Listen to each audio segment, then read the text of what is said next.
All right. Andre Pallante is on the mound for the Cardinals today. He has a 4.10 ERA, 1.28 whip. That's slightly above average performance over the course of the year.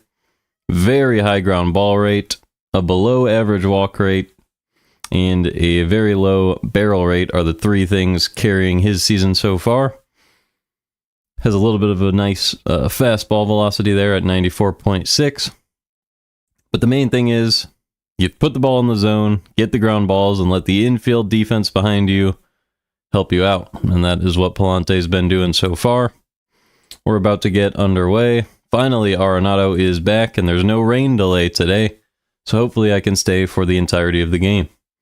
It's going to be Abrams, Wood, Rosario, Bell, Lowe, Call in right field, House, Adams, and Young. So the new member of the lineup today, well, a couple of them, Rosario and Call, were not in the lineup yesterday.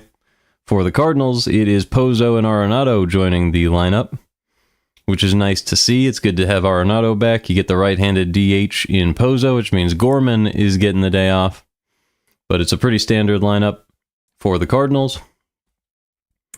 Around the infield, you have Contreras, Donovan, Wynn, and Arenado. Pozo's playing DH. You have Pajes behind the plate with Scott in center, Nootbaar in left, and Burleson in right. So the only thing that's different from like the start of the year is Pozo playing DH, and that's because Herrera is still injured. Pallante is ready to go. So is Pajes. So here's the first pitch to C.J. Abrams to start the game. Driven out to right center field, and that one's going to get all the way to the wall. First pitch of the game is going to be a double for C.J. Abrams. So not the start you want to see right there. But the Nationals have a man in scoring position with nobody out. It was just a fastball right over the middle of the plate. He was able to reach out, get the barrel to it, and smoke it into that right center gap. There was no chance for any outfielder on that one. Great piece of hitting from Abrams. It's going to bring up James Wood facing Pallante. Wood playing left field today has a 935 OPS on the year. Here's the first pitch. Caught the outside part of the plate with the fastball, 0-1. Wood has played in 91 games this year, has 23 homers, 68 runs batted in. Huge man and a huge threat at the plate. Here's the 0-1 pitch from Pallante. Swing and a miss on a slider right down the middle, 0-2.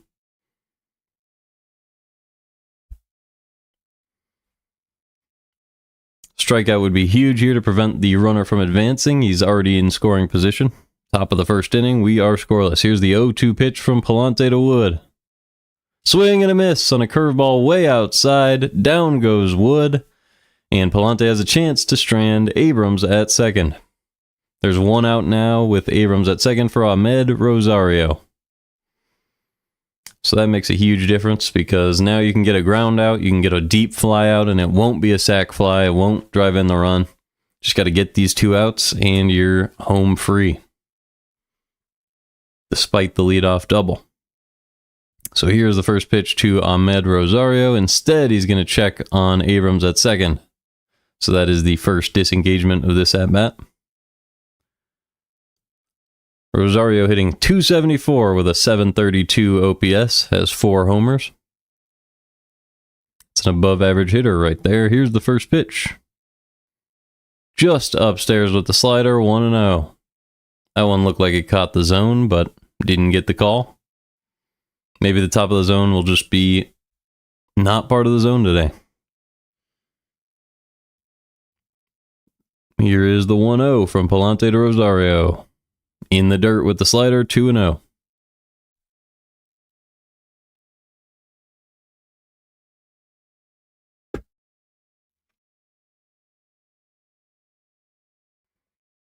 There is an open base if Pallante wants to walk Rosario. It is Josh Bell on deck, but we'll see. Here's the 2-0. Little inside, that one's popped up. Looks like it'll be playable. Arenado coming in. And he makes the grab for out number 2. So a pop out by Rosario. Now there's 2 down with Abrams on second for Josh Bell. It's really nice to have Arenado back in the defense. The only Weak link, you could say, is Burleson and Wright, but he's improved a ton on defense this year, and the rest of the defense is really, really solid today. So I'm excited to see how well they play over the course of this game. You have Arenado back at third, Wynn at short, Donovan at second. First pitch to Bell, missed upstairs with the curveball, 1-0. Bell with a 677 OPS, 11 homers, but just a 218 batting average. Here's the 1-0 pitch from Pallante. Missed inside with the fastball, 2-0.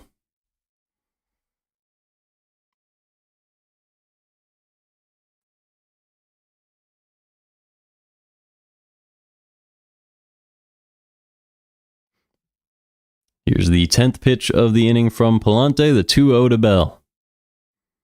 Caught the outside corner with the fastball, 2-1.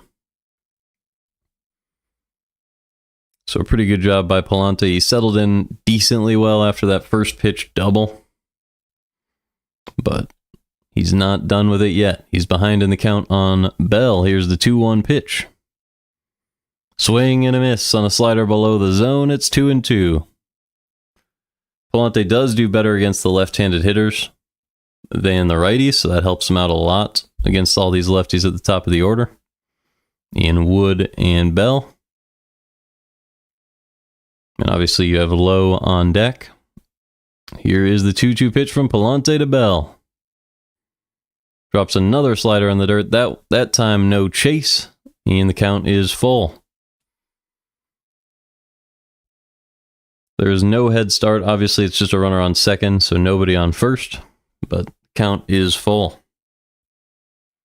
2 outs, 3-2 pitch to Josh Bell. Here it is. Fouled back, still 3-2.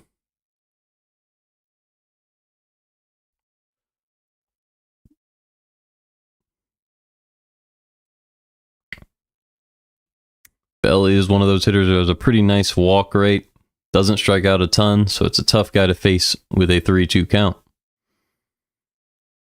Another 3-2 pitch from Pallante to Bell.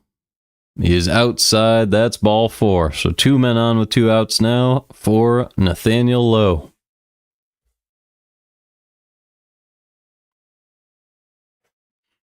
Lowe is a career 1 for 6 against Pallante. He's batting from the left-handed batter's box here.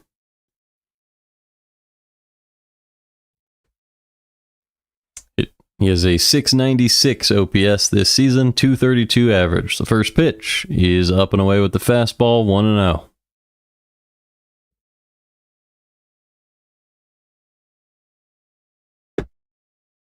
His WAR is listed at negative 0.2, so slightly below replacement level so far this season. Here's the 1-0 pitch.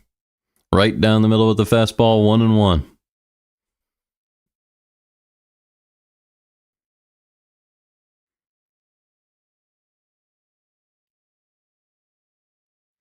Pretty big spot in the first inning here. 2 men on with 2 outs. Pallante is set, the 1-1. Curveball's rocketed out to right field, and that one is gone. A 3-run homer from Nathaniel Lowe. Couldn't really tell right off the bat because he pulled that one right into the corner. It got out in a hurry. Just barely stayed fair for a 3-run homer. So a very unfortunate first inning from Pallante. That was a hanging curveball, though. 76, middle top of the zone. Definitely not a pitch you want to throw to Lowe, and he proved it. So now the Nationals lead 3-0. Here's going to be the first pitch to Alex Call. In there with the fastball, 0-1. It's always nice when you give up a lot of runs to do it early in the game so it doesn't feel like a massive blow. Gives your team a little bit of a chance to come back. Here's the 0-1. Right down the middle with the slider, 0-2. So Pallante trying to attack, get right back in this one. Try to get out of this first inning, give his team a chance to battle back. This is going to be the 20th pitch of the inning. Here's the 0-2 to Call. Curveball way upstairs, 1-2. Call has a 778 OPS this year, 2 homers, 20 runs batted in. It's a really impressive season. The batting average at 290. Here's the 1-2 pitch. Right down the middle, fly ball into center. It's going to drift over to right field. Burleson's going to make the grab, and we go to the bottom of the first. It is now 3-0 Nationals after a bomb from Nathaniel Lowe. So it's going to be MacKenzie Gore on the mound for the Nats. So let's take a look at that.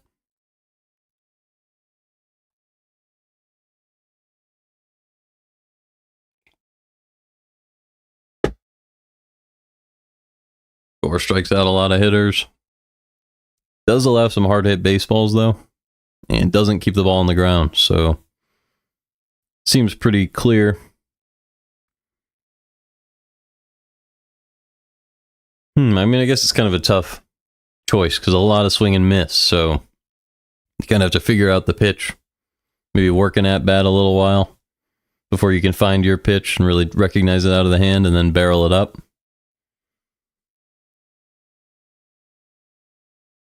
Because he gets a lot of swing and miss, so his stuff must be really deceptive.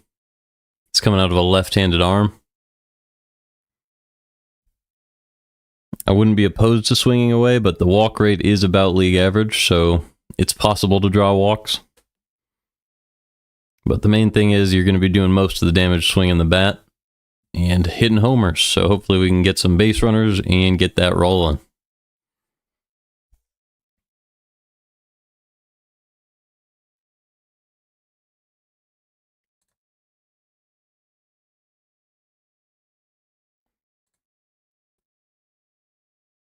RotoWire was down, I think. I'm going to check and see if it's back. Yeah, it's back. All right. So I can show you guys Gore's history against the Cardinals lineup.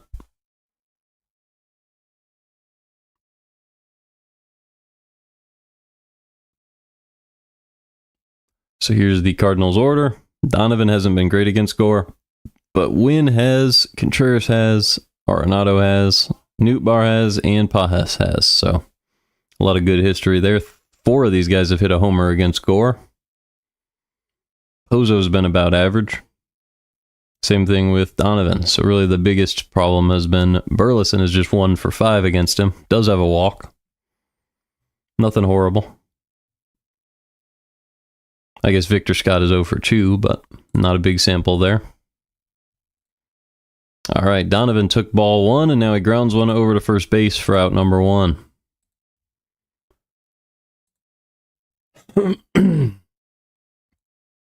So Donovan goes down. Gonna bring up Mason Wynn.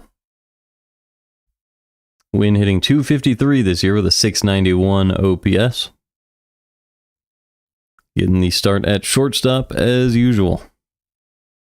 First pitch is low with the fastball, 1-0. In 80 games played, he has 7 homers this season. Does have the platoon advantage and a decent history against Gore as he takes a curveball in the zone, 1-1.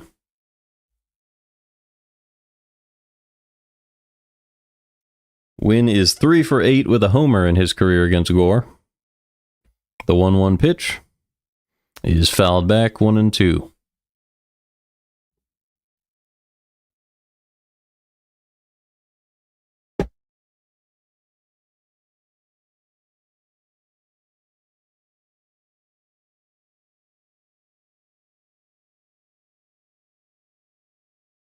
The 1-2 pitch is up and away with the fastball, 2-2 now on Mason Wynn.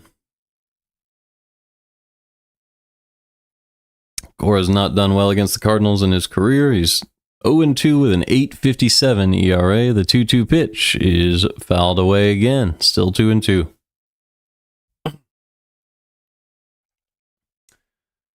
Wynn has been good against Gore.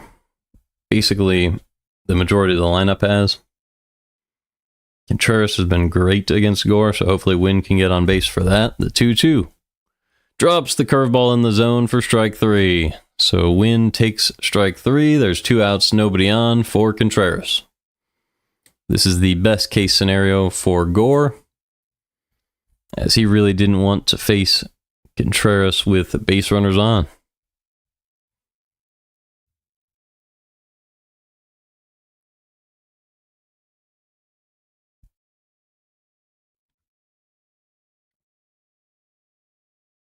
First pitch.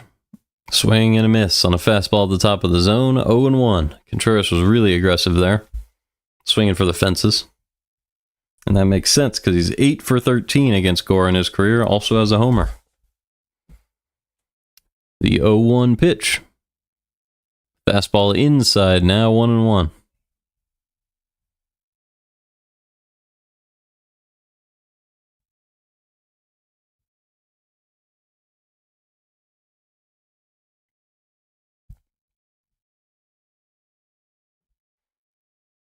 The 1-1 pitch from Gore is grounded foul, 1-2. So Gore's gotten pretty aggressive so far in this one, just attacking the zone, and Contreras looks like he's having trouble seeing, trying to adjust his contact lenses.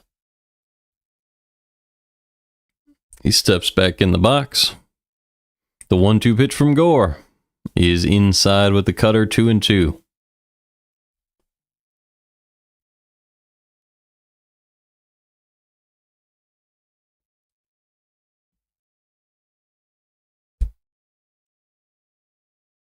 Two pitch, nope. Contreras calls time. He always waits a second, gives the pitcher a chance to think about his pitch before calling time, as he likes to distract them. Kind of mess with them a little bit. But he is back in the box. Gore is ready to go. The 2-2. Driven out to right field. That's a blooper that's going to drop. It is a base hit. Let's see, can he get 2? He's going to try it. The throw to second is not in time. It is a double for Wilson Contreras. So it was just a great angle off of the bat of Contreras. The pitch was low and in. He took it inside out and popped it out to right field. There was no chance for the first baseman. Right fielder had a long way to go to get that one, and he easily slides into second with a double. So that's going to bring up Alec Burleson with a runner in scoring position in the first. Contreras continues his success against Gore. First pitch to Burleson, lefty-lefty. He is low and away with the slider, 1-0. Burleson has exactly an 800 OPS this year. 11 homers, 39 RBIs.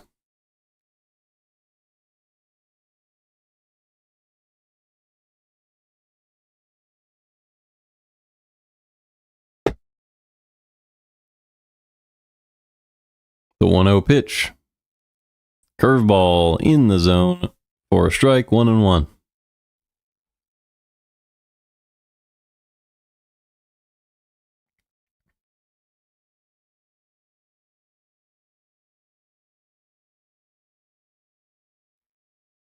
One pitch. He is up and away with the slider, 2-1. Good at bat so far from Burleson.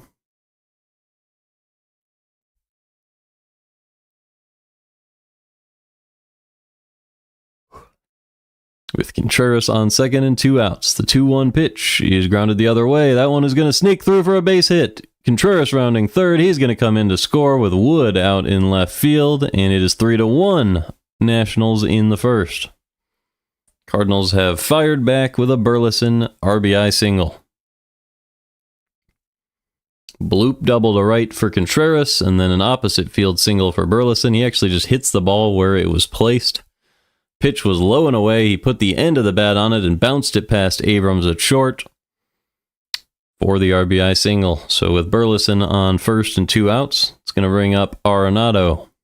First pitch to Nolan Arenado is low and in, 1-0. Arenado with a 701 OPS this year, 10 homers. About on pace for last year's season, but has higher home run rate, so that's always nice. The 1-0 pitch is down the middle with the changeup, 1-1.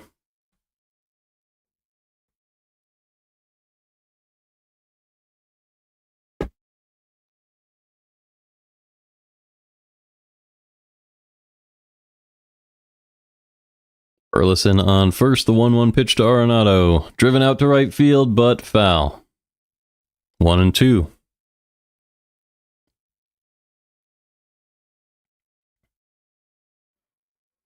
So the Cardinals, after giving up 3 runs on a low homer in the first, are already battling back. It is 3-1 now in the bottom half of the first inning. The 1-2 pitch from Gore to Arenado. Popped up foul, still 1-2. So Gore up above 20 pitches as well. Both him and Pallante threw over 20 in their innings.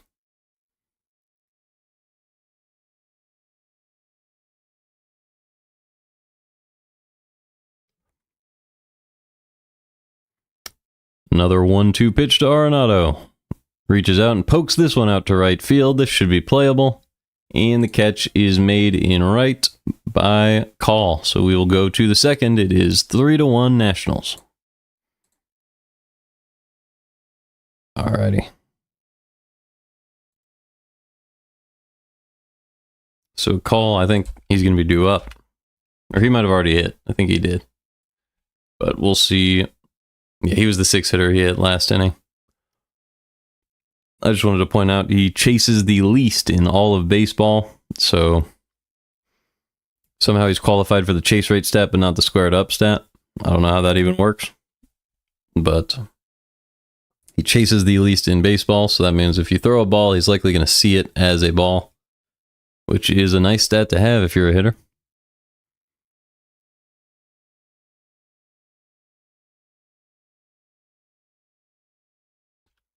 House, Adams, and Young. We actually looked at House yesterday. I mean, Call has great peripherals. He doesn't strike out, doesn't chase, walks every now and then. That's a Call. And then on House, it's kind of the other way around. Doesn't walk, strikes out a little bit too much, but has a decent expected batting average due to the nice launch angle. So it's kind of the difference between the two. Maybe they should work with each other. They could fix each other's problems. We can see Riley Adams. -10 betting run value. Not a lot going right. Does swing hard, hit the ball pretty hard. And then you have Jacob Young, one of the faster players in baseball, in that 9 spot.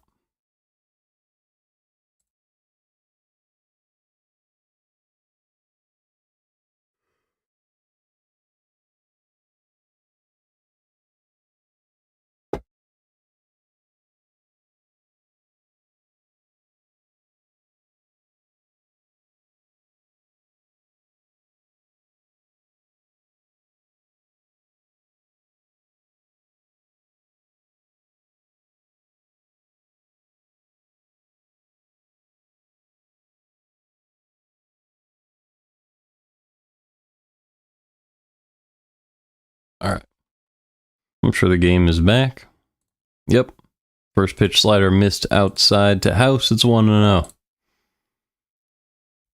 Brady House hitting .247 so far this year. Here's the 1-0. Ground ball, playable at short. Mason Wynn makes the throw to first for out number 1.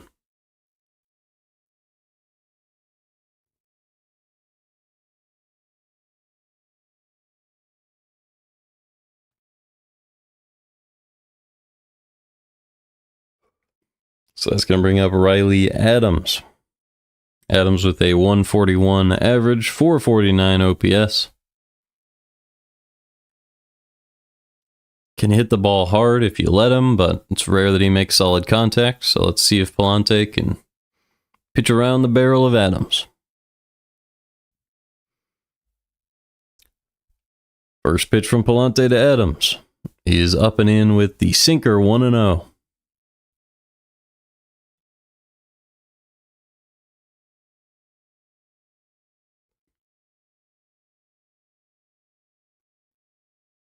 The 1-0 pitch. He is pulled over to third. Arenado is back over there, makes a nice play for out number 2. That ball was hit really hard right at the third baseman, but Arenado has trained for that his whole life. He was ready for that one. Not sure if another third baseman would have made that play, whether that be Gorman or Sajaci. But I'm just glad Arenado's back at the hot corner. 2 outs, nobody on. And here is Jacob Young. Young hitting .234 this year, a .592 OPS. First pitch. Just outside with the fastball, 1-0.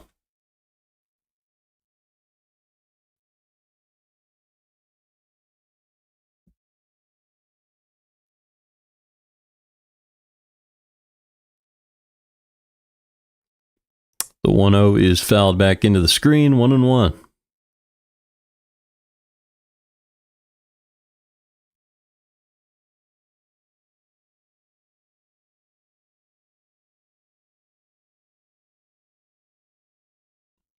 Pallante looking for a 1-2-3 inning as he settles in here. The 1-1 pitch to Young.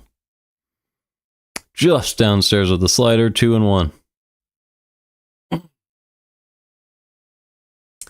Jacob Young with a .234 average. Steals a lot of bases. Last year, at least, he did. Still over 30 last season. Not quite on that pace this year. Reaches out and pokes this one out to left field. Nootbaar is back. Makes the catch in front of the warning track. And we go to the bottom of the second after a 1-2-3 inning from Pallante. The Cardinals trail 3-1. So it's going to be Gore against Pozo, Nootbaar, Pajes.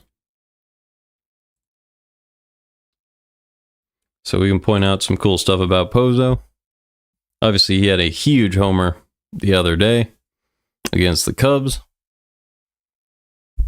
3 batting run value, 800 OPS. It's good hitting stats right there. Almost never walks. A 1.2% walk rate is one of the lowest in baseball. So you might wonder, where's the value? Well, here's the value. Just a 7.1% strikeout rate. So that means, what is that going to be? 91.7% of his at-bats results in a ball in play. And when you have a guy like that with a runner on third and less than 2 outs, that's almost always an RBI. The other value in that comes from base hits. You just keep getting hits. If you put the ball in play, you never strike out. Eventually you find a spot where the defense isn't, and it's just a base hit. And then you combine that with his propensity to go ahead and barrel the ball, which happens every now and then. He did, at least against the Cubs, he had a barrel for sure. And that puts him at an 800 OPS. That's where that value comes from. Obviously, he's like a short player, so he can kind of reach out of his zone like Altuve does in a unique way. And then you have Nootbaar. 711 OPS, 7 batting run value. The expected stats are still a little low as the strikeout rate is average, but when he makes contact, it's usually hard hit. Decent launch angle, not terrible. And he walks a lot as well. So Nootbaar's been an above average player this year. Hopefully he picks it up a little bit more.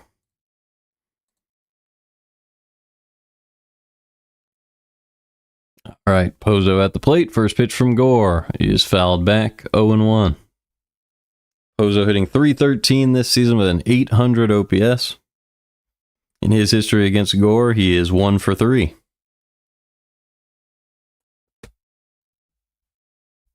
The 0-1 is in the dirt. That one somehow chopped in front of the plate. Easy play for the catcher for out number 1. That play made by Adams.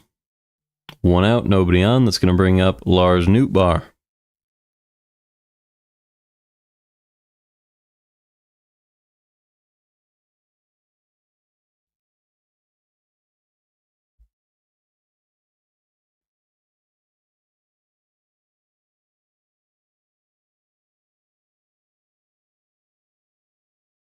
First pitch to Newt is in there for a strike with the curveball, 0-1. Nootbaar hitting .226 with a .712 OPS. Does have 12 homers. First pitch, the 0-1 pitch is grounded over to first base. And it is flipped over to Gore, who makes a nice grab at the plate. Jesus Christ. At the base as he is falling over for out number 2. That one was tough to describe. That's why I was jumbling on my words. The flip was way too high, so Gore had to stab his foot into first base and then hold his balance as he was almost slipping. but he was able to make the play for out number 2. So that's going to bring up Pedro Pajes.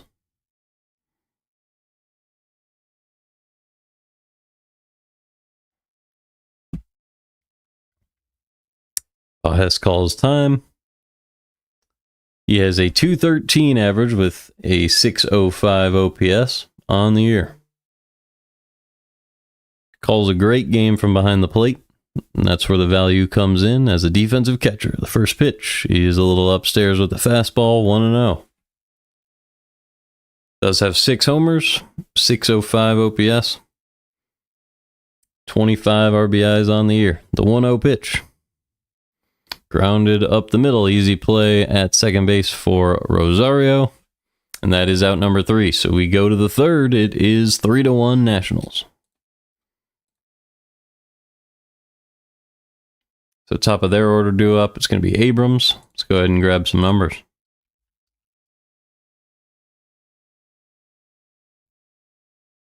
So there you go, a hard hit. Well, not even hard hit. He's just a good hitter this year. High expected batting average. I don't know where that's coming from. I mean, he has a pretty good launch angle here. Oh, and he doesn't strike out. So those 2 things give you batting average. There you go. Good launch angle. You don't strike out. That means out of, because batting average is affected by strikeout rate and not walk rate. So that's 7% walk rate, which may pull down his OPS, is not going to pull down his average. And anyway, he has an 840 OPS, so pretty good with the launch angle and not striking out. Doesn't barrel a whole lot of baseballs, but squares it up a decent amount. Good launch angle, good bat speed.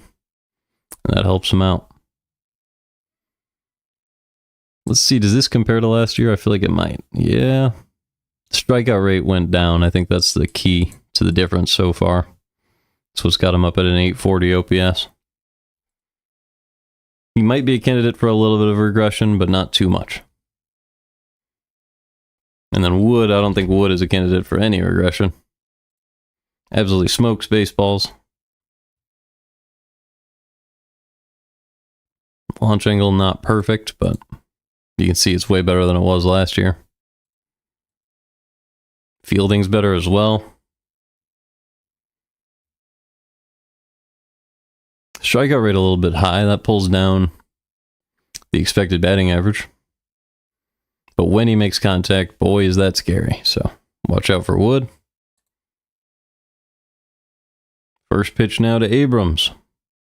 Right down the middle for a strike, 0-1. That was the fastball.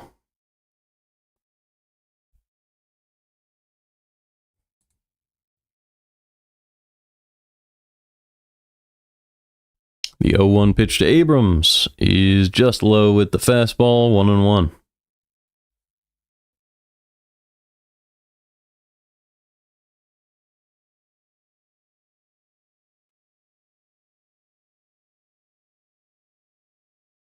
One pitch is in there with the slider at the bottom of the zone, 1-2. Abrams didn't like that call. Pallante had 32 pitches. Abrams is already 1 for 1 with a double. He ended up coming around to score on the homer. 1-2 pitch is grounded foul, still 1-2.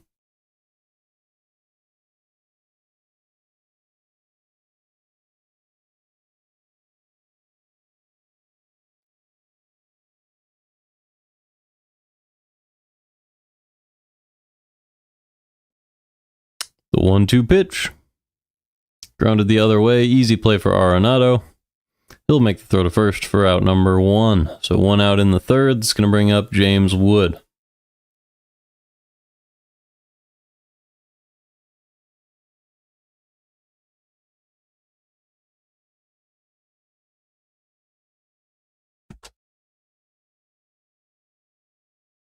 Wood is 0 for 1 with a strikeout so far in the game today. Looking to do some damage with that hard swing. As a left-handed hitter, the first pitch is low with the fastball, 1-0. Against Pallante, Wood is 1 for 3 in his career coming into the game, so 1 for 4 now. With 3 strikeouts. So either strikes out or gets a hit. Here's the 1-0. Grounded fell, 1-1.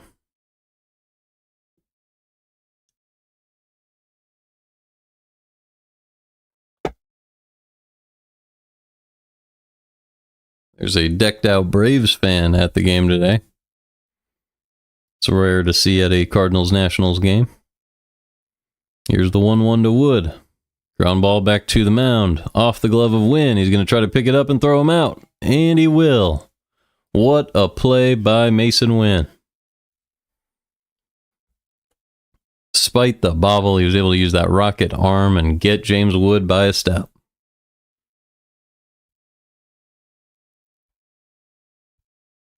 Bounced up the middle, ricocheted off his glove, had to adjust, and a nice pick at first by Contreras as well.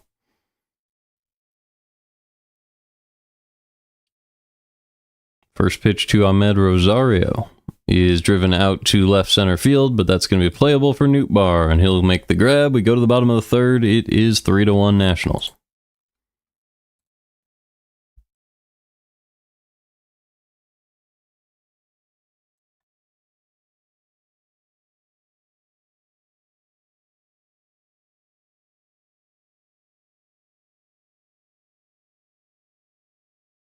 So it's going to bring up Victor Scott in the Cardinal order. Really great defensive player, great launch angle. And obviously the speed that you want on base in front of the top of your order.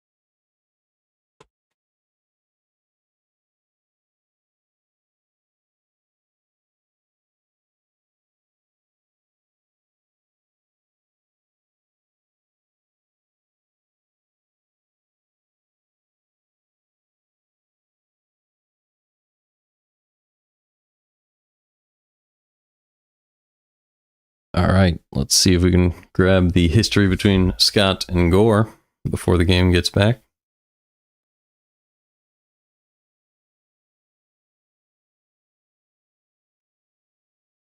Scott is 0 for 2 with a couple of strikeouts in his career against Gore, so that's not ideal.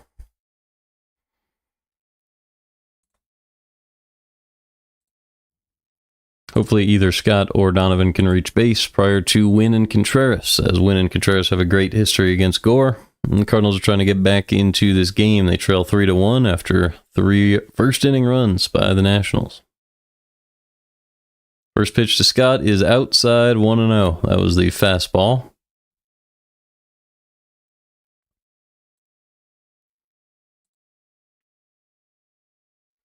Second pitch to Victor Scott is driven up the middle, but a diving grab is made by Abrams. What a play by C.J. Abrams. He read that one right off the bat and didn't let Scott have a hit there. Absolutely robbed him. It tailed back toward the center of the field off of the bat of Scott. He just barely didn't hit it hard enough. So 1 out, nobody on. It's going to bring up Brendan Donovan. In there with the curveball, 0-1. Donovan is 0 for 1 with a ground out today, a .295 average on the year, .804 OPS. Had a homer in the game yesterday. Gore needs a pitch comm adjustment again.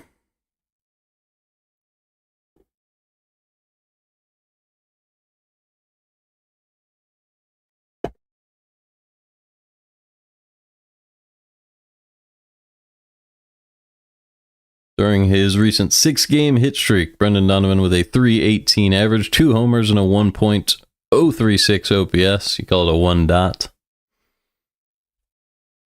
And 3 RBIs. So 2 out of his 3 RBIs are just himself over this stretch. It's not a good sign for the order. But here's the 0-1 pitch. Fouled away. 0-2.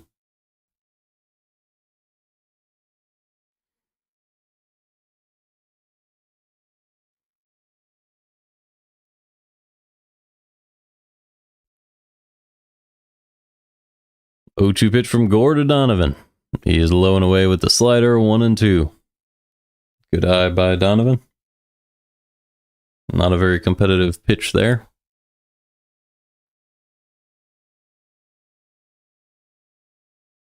Here's the 1-2 from Gore. Ground ball foul, still 1-2.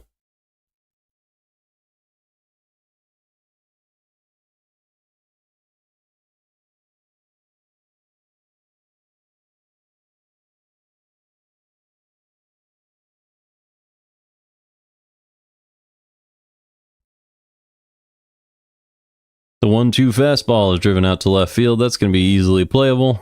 And the catch is made in left. That one was made by Wood, obviously, for out number 2. So it's going to bring up Mason Wynn. Wynn is 0 for 1 with a strikeout so far today. But has a pretty good history against MacKenzie Gore. He is now 3 for 9 with 3 strikeouts against Gore, but also has a homer. So a 1 in 3 chance that he strikes out, a 2 in 3 chance that he gets out. But when he gets a hit, it could be a homer, as he drives one out to right field for a base hit. So there's a hit from Wynn. It's going to be his 4th of his career against Gore, and there's 1 man on with 2 outs for Wilson Contreras.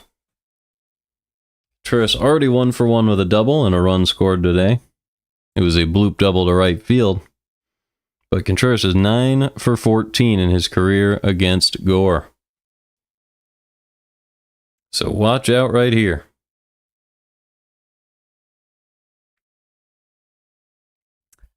Big opportunity for Contreras to drive in a run with an extra base hit. The first pitch to Contreras is inside 1-0. It is Wynn on first with 2 outs in the third. The Cardinals trail 3-1. Looks like Contreras might be having some trouble seeing today. Squinting a little bit. Maybe it's the sun. Here's the 1-0. In the dirt, 2-0. It looks like Contreras isn't even moving in the box right now. He's going to take until he sees a strike, as there is a really big glare off of the batter's eye. Might be causing some of the trouble.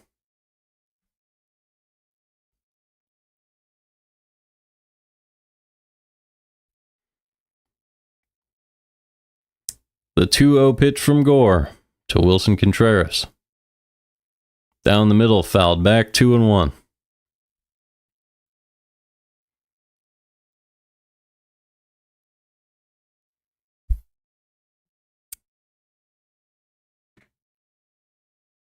So it's Contreras, who already has an extra base hit today, with Mason Wynn on first, who could definitely score on an extra base hit.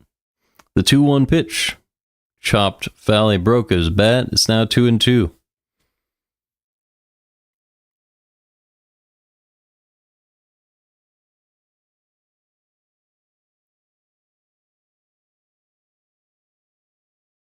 Contreras was way out in front of that one. Shattered the end of the bat. The glare might be messing with him a little bit. He does have a 768 OPS on the year, 253 average. 2 outs.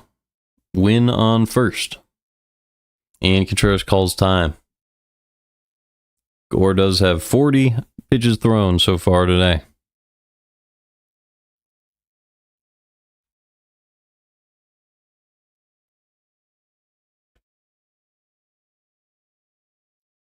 Gore checks on Wynn. Nothing doing there. That's the first disengagement of this at-bat.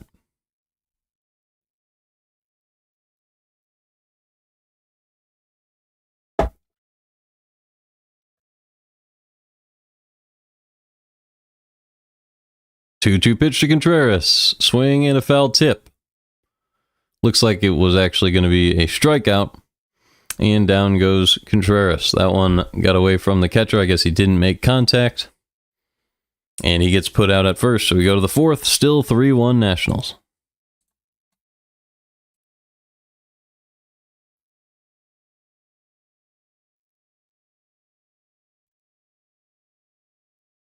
So it's going to be Josh Bell.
So Bell with a pretty bad launch angle so far this year. The contact numbers look good other than that. He also walks more than the average hitter and strikes out less. So, like, he could be an above average hitter real quick if he fixes the launch angle.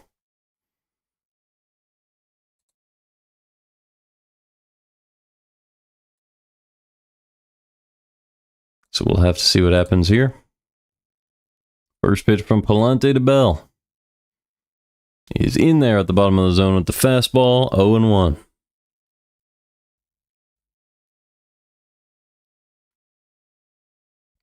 Tonight was the night of the rally chain. There's a lot of chains around the ballpark tonight as one is smoked to right center field by Josh Bell.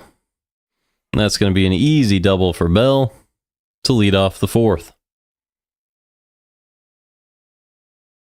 It's the John Gruden rally chains in the field today and around the ballpark, but not a rally you want to see for the Nationals, as that was a fastball at the bottom of the zone. Bell just put the barrel right on it, smoked it into that right center gap. Nobody had any chance of making a play on that. And just like Abrams in the first, he's on second with nobody out.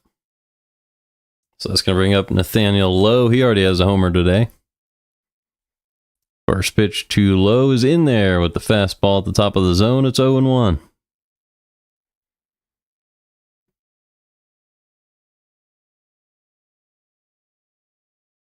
Lowe now hitting .234 with a 709 OPS. Here's the 0-1 pitch from Pallante. Just low with the slider, 1-1.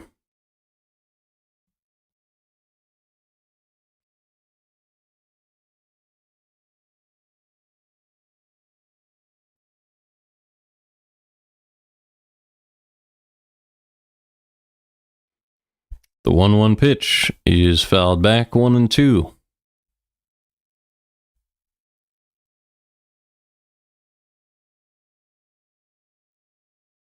Back in that first inning, it was a hanging curveball over the top of the zone.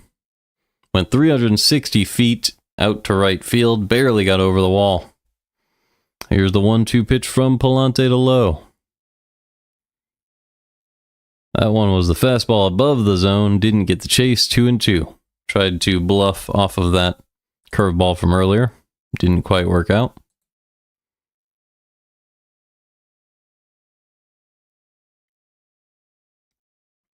Bell on second, nobody out in the fourth. The 2-2 from Pallante. Just low with the slider, 3-2.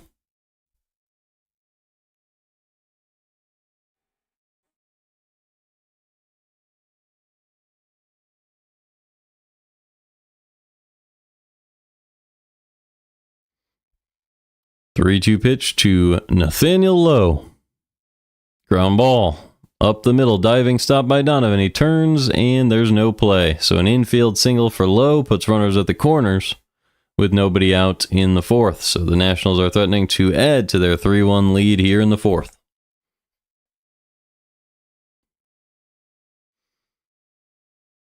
It was a pretty good stop by Donovan, but he had no chance to get low as he was hustling down that first base line. So that's going to bring up Alex Call. Nobody out, runners at the corners. Nationals lead 3-1. Let's see if Pallante can get a couple outs here. First pitch is just inside, 1-0.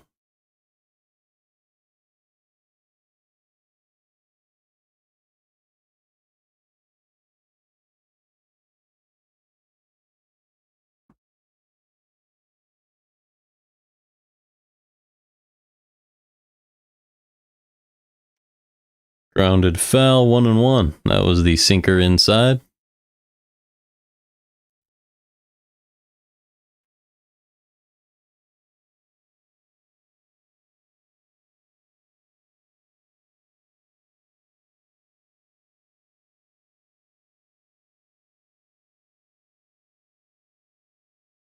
The 1-1 is low and away with the slider, 2-1. Pallante now at 50 pitches on the day. This will be pitch number 50. With runners at the corners and nobody out. In the top of the fourth, here's the 2-1 to Alex Call.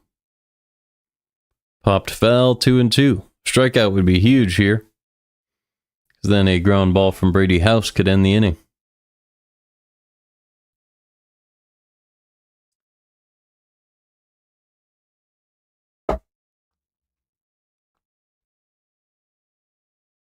Maybe a sinker low and away here, or sinker up and in.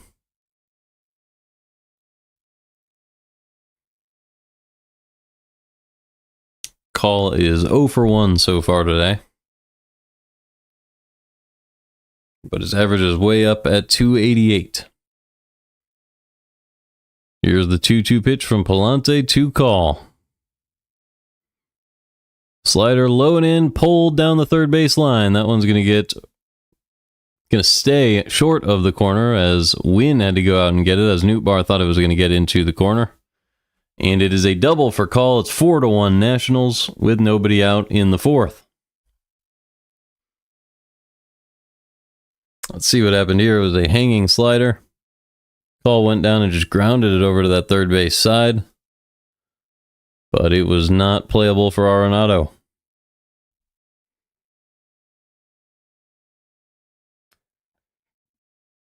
So Dusty Blake will have a quick conversation with Pallante. Cardinals are at risk of going down by 5 here in the fourth. They're currently down by 3. But there are 2 men in scoring position with nobody out.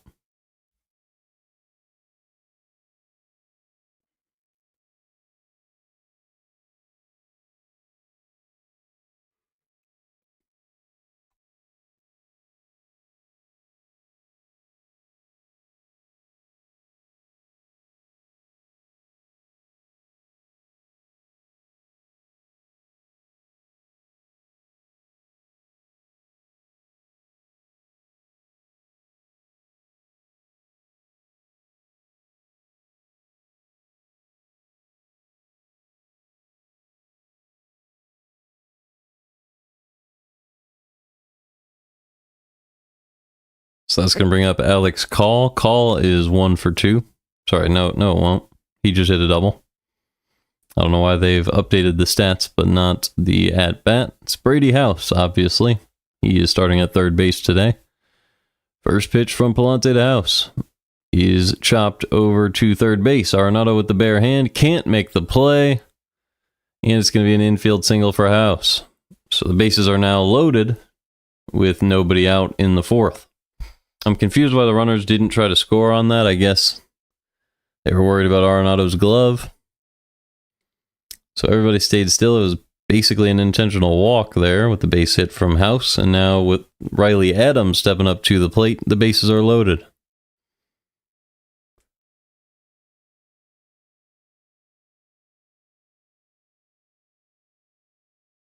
First pitch to Adams is outside with the slider, 1-0. Nowhere to put Adams. Bases loaded, nobody out in the fourth.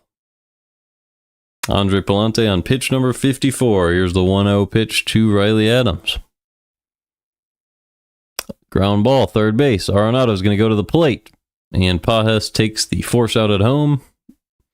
1 out. Bases still loaded. Arenado could have had a double play there, but he chose the 1 out at the plate. I think that's the right choice. Gotta keep your team in the game here.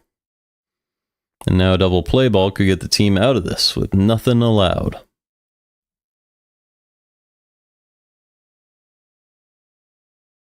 But it is Jacob Young. He is way too fast to expect a double play, so here's the first pitch from Pallante to Young. Driven out to right field. That one not hit very hard. It is going to drop for a base hit. 1 run's going to come in to score. And so will another. So it is 6-1 Nationals with just 1 out in the fourth. Base hit with 2 RBIs for Jacob Young adds to the National lead. That was a slider. Pretty good pitch from Pallante, but just got that bloop contact to right field. No chance for Alec Burleson. And the Nationals have another 3-run inning. They lead 6-1 with 1 out in the fourth, and CJ Abrams back at the plate. First pitch to Abrams. He is up and in with the slider, 1-0.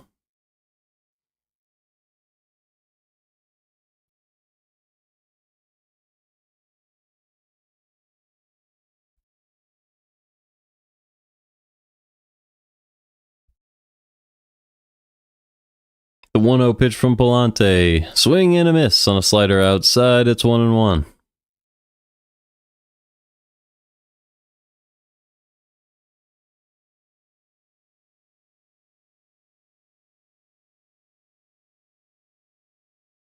The 1-1 from Pallante to Abrams with 2 men on and 1 out.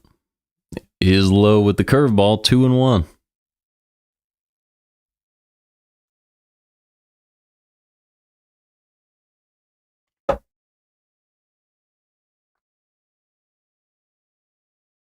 This is a game the Cardinals would love to win, but they trail by 5. Here's the 2-1 to Abrams. In there with the fastball, 2-2. That one was up and in. Great location.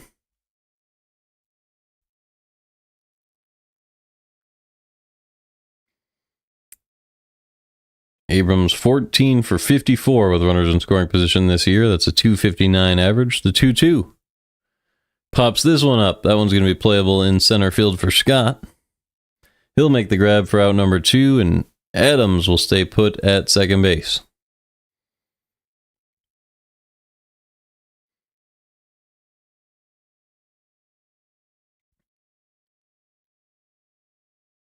So now it'll be James Wood batting with 2 men on and 2 outs in the fourth. This is kind of the spot you really want to have him up in if you are the Nationals. Spot where a strikeout doesn't cost you very much, and hard contact would give you a lot. But he is 0 for 2 so far in the game today. 2 base runners, 2 outs. The first pitch from Pallante to Wood in the fourth. In there with the curveball low and away, it's 0-1. And out here would definitely give the Cardinals a chance to come back, but it's still going to be a very tough game to fight back in. The Cardinals trail 6-1. The 0-1 pitch to Wood from Pallante. Low and in with the fastball, 1-1.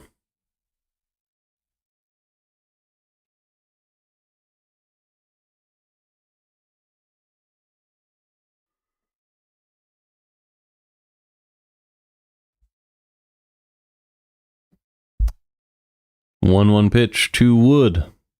Ground ball the other way. That one's going to be playable for Wynn. He's going to go to first and get him by a step. Another good play by Wynn. We go to the bottom of the fourth. After another 3-run inning for the Nationals, it's 6-1 Nationals over the Cardinals.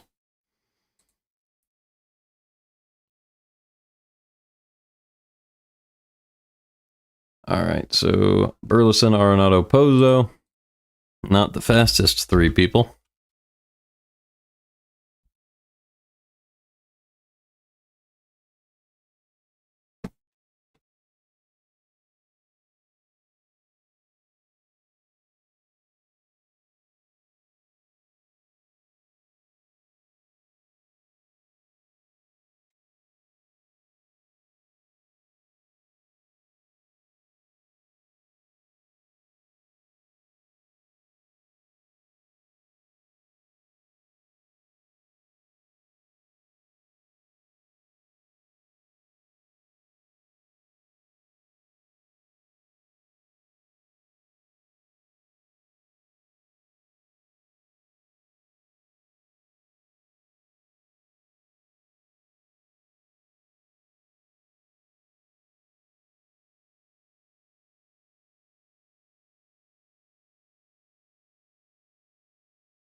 All right, we'll see now if Burleson can help the Cardinals get going here.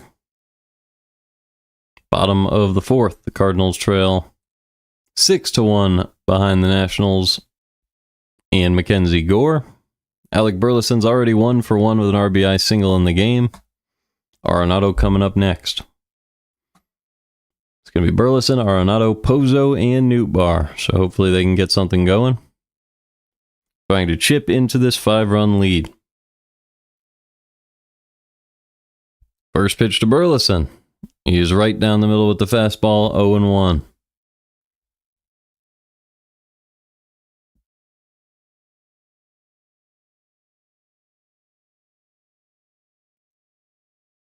Burleson is a career 2 for 6 against Gore. Takes a fastball above the zone, 1-1. Gore at 43 pitches so far in the game. The 1-1 pitch is in the dirt, 2-1.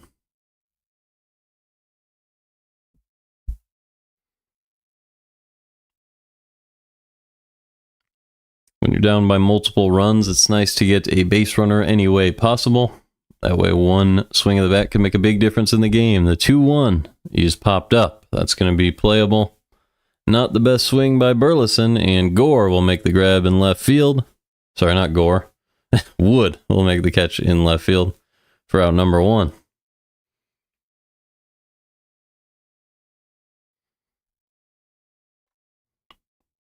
It's going to bring up Nolan Arenado.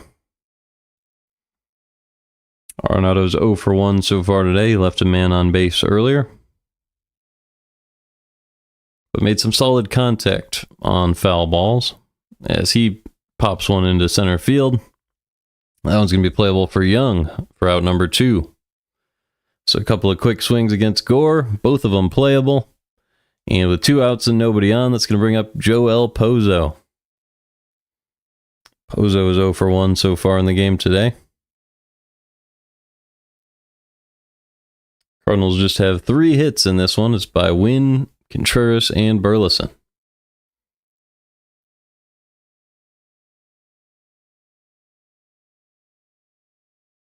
First pitch misses upstairs to Pozo. 1-0. Pozo hitting .310 on the year with a .790 OPS. Had the huge homer against the Cubs. Getting the at-bat against the lefty today. The 1-0 is low. 2-0.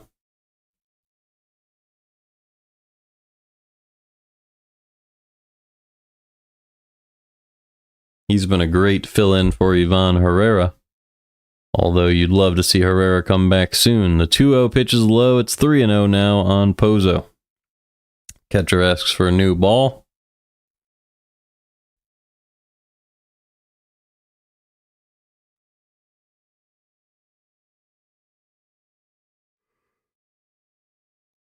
So Pozo way ahead in the count with Nootbaar on deck. The 3-0 pitch is in there, low and in with the fastball, 3-1.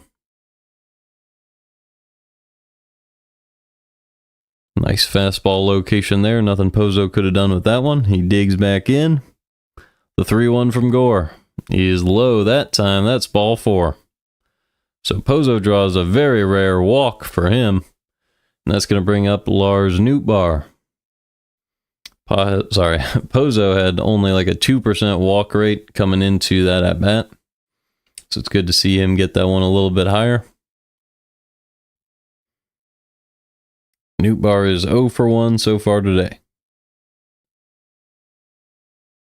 First pitch. He is upstairs with the slider, 1-0.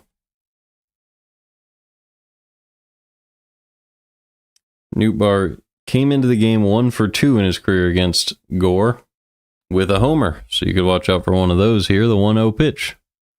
Swing and a miss on a fastball up and in, 1-1.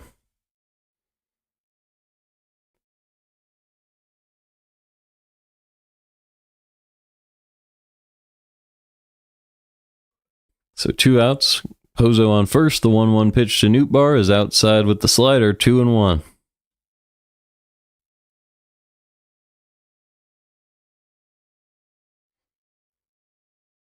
You wonder if Gore's being a little careful with Nootbaar here with the big lead. The 2-1 pitch Curveball driven out to right field for a base hit. And Pozo will stop at second. Runners at first and second with 2 outs. That's going to bring up Pedro Pajes. So a nice piece of hitting by Nootbaar there. Just grounded that one into the gap on the right side of the infield. And nobody was there to play it. Just hard enough that it was out of the reach of Rosario. So now Pedro Pajes with a couple of men on and 2 outs. The first pitch. Fouled off, 0-1.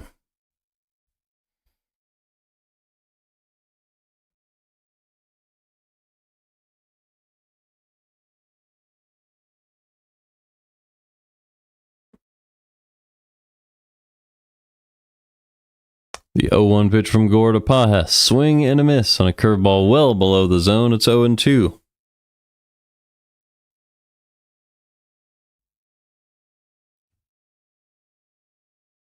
Big opportunity for Pedro Pajes here. You'd love to see him locked back in and put a nice swing on a pitch in this spot.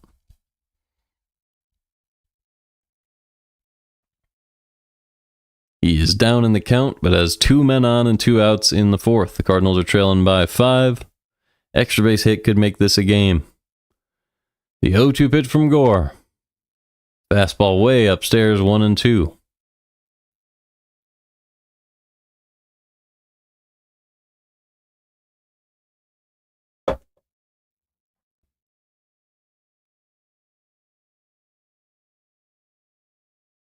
The 1-2 pitch from Gore to Pajes.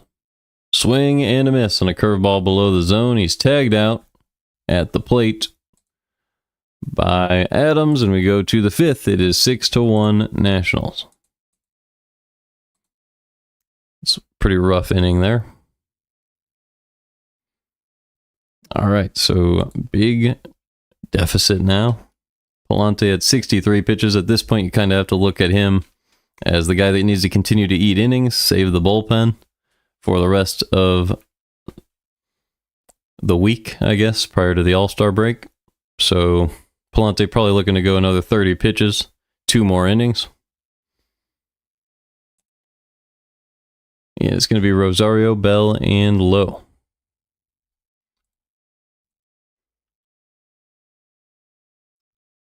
I'm a little curious how Rosario's been doing this year. About average, 732 OPS. Nice contact numbers. Let's see. Doesn't strike out enough. Doesn't walk enough. Also hasn't played a very good second base position this year.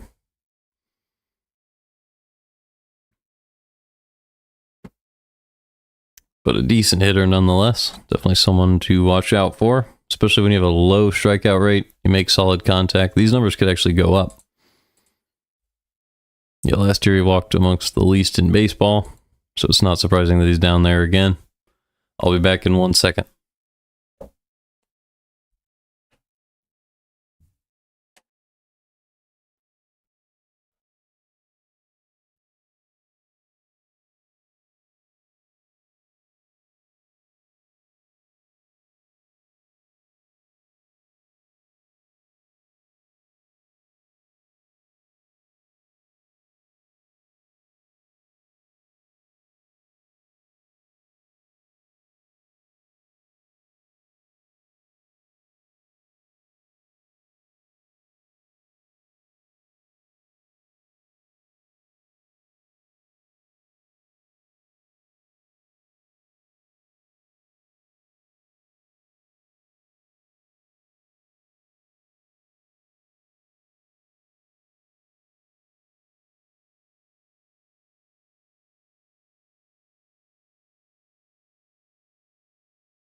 All right, it's 0-2 on Rosario. Sorry about that. Here's the 0-2 pitch. It is low and away with the slider, 1-2. So the Cardinals trying to fight back in this one. Trailing by 5, but Pallante is going to have to deal with the heart of the Nationals order here. Rosario, Bell, and Lowe. He struggled against all three of these guys. Well, I guess not Rosario. The 1-2 pitch. Chopped foul, still 1-2. But Bell and Lowe both have had some success today. Both reaching both times they've been up. Here's the 1-2 to Rosario. That one driven deep to left field, and that one is gone. A nuke from Rosario, and now Pallante has struggled against all three of those guys. It is 7-1 Nationals. Not a great pitch from Pallante. It was a no-doubter right off the bat.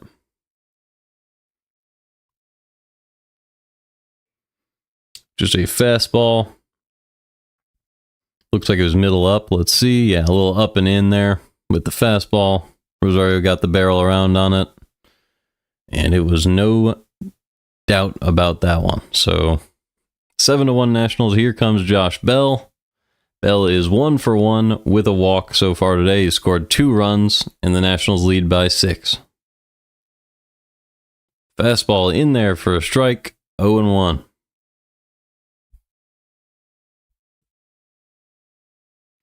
Starting pitching is something that wins games. Cardinals have struggled to find a lot of that this year, but here's a ground ball back to the mound, and Bell grounds out for out number 1. So Pallante able to get an out there, bouncing back a little bit. Here comes Nathaniel Lowe. He's been a thorn in the Cardinals' side so far today. An infield hit and a 3-run homer.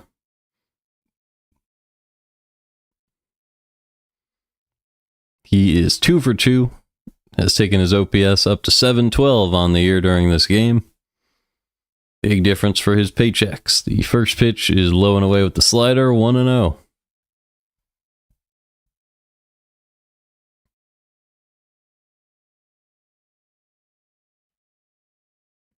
The 1-0 pitch from Pallante to Lowe is in there with the fastball, 1-1.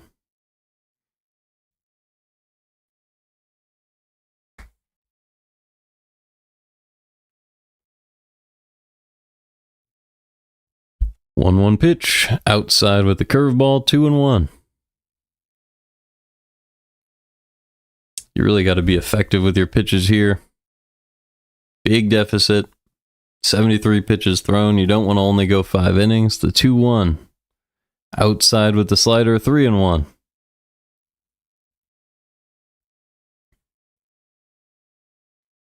I guess it's tough to be aggressive against a guy who's been crushing you in the game. But hopefully he can put one in the zone here. The 3-1. Just in there with the fastball low and in. It is 3-2.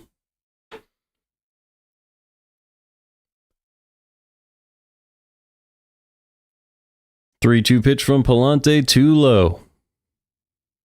Ground ball back to the mound. Easy play for Pallante. He'll flip it to first for out number 2.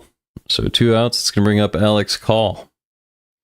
Call is 1 for 2. Had a run scored and an RBI in the game today. I believe they both came last inning.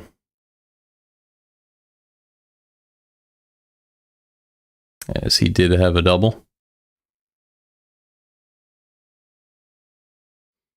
First pitch to Call. Right down the middle with the fastball, 0-1.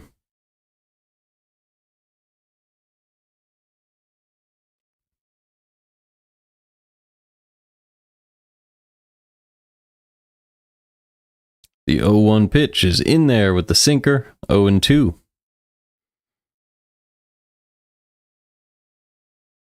So Pallante attacking Call here. Let's see if he can draw a chase or throw a nice pitch to get the strikeout here to end the 5th. And hold the Nationals to just 1 run in the inning. The 0-2 pitch from Pallante. Swing and a foul back. Still 0-2.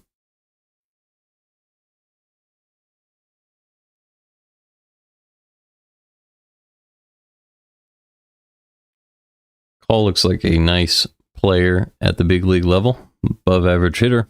2 homers so far this year in a limited sample. Outside with the slider, 1-2. Definitely could see him in right field for a long while. for the Nationals or another team. The 1-2 pitch from Pallante to call. Upstairs with the sinker, 2-2.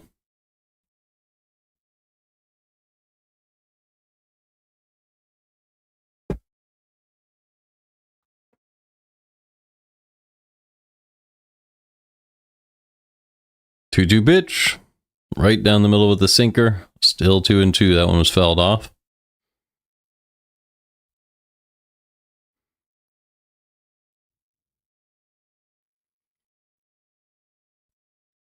Pallante trying to work through a quick fifth, despite the homer from Rosario. The 2-2 pitch.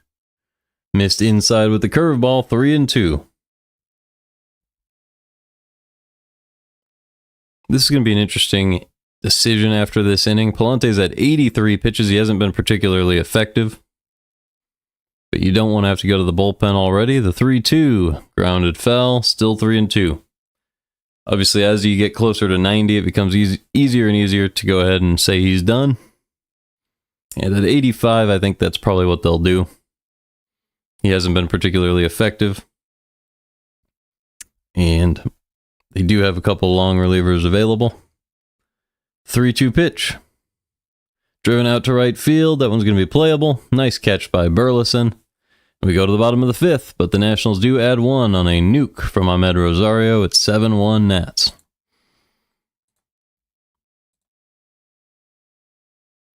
So if we look at Rosario, I mean, he's been league average.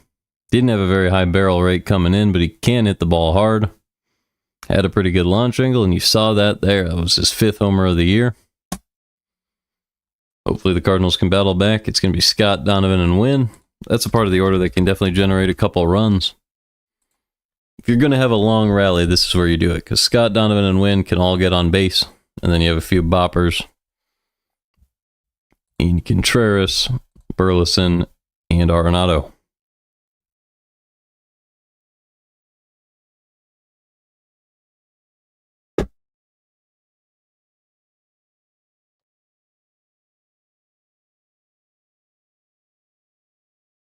Scott, obviously great defense, great speed. Steals a lot of bases. He's at 22. I think it's been a little while since he's attempted a stolen base. I think there's game logs on here.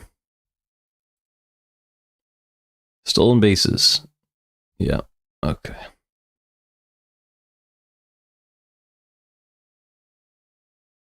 It's this one.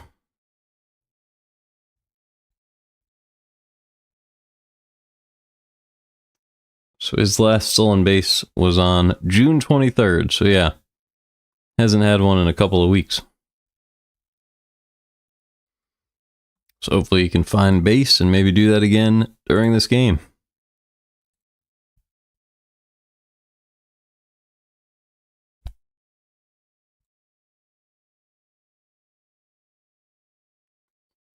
Alrighty. So Gore, he's through 4 innings so far. The Cardinals have done well against Gore in their history, in Gore's career.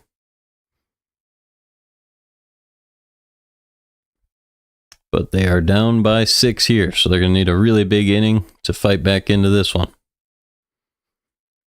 Scott takes strike 1 right down the middle. It's 0-1. Second pitch to Scott.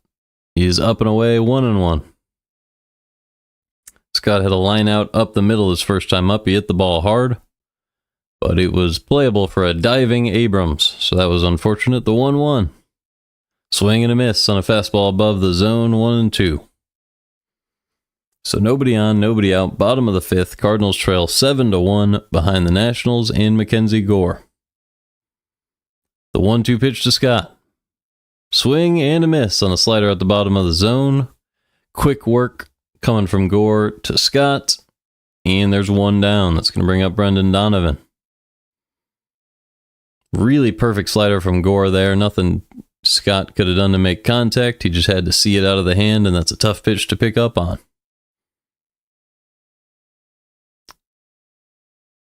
First pitch to Donovan. Fouled away. It was a fastball up and away. 0-1.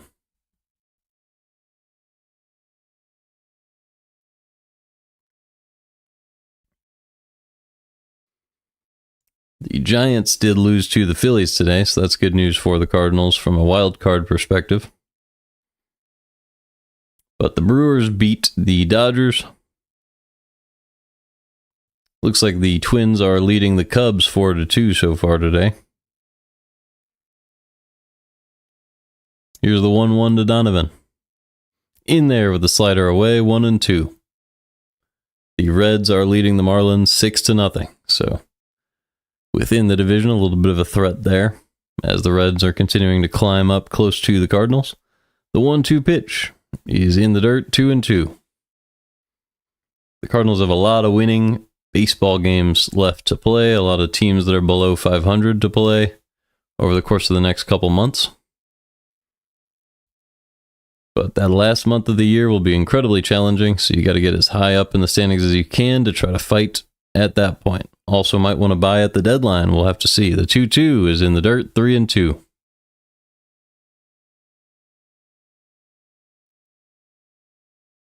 Brendan Donovan at the plate. He's 0 for 2 so far today. Trying to reach base for Mason Wynn. The 3-2 pitch. In there, a slider right down the middle. Down goes Donovan. And there's 2 outs with nobody on.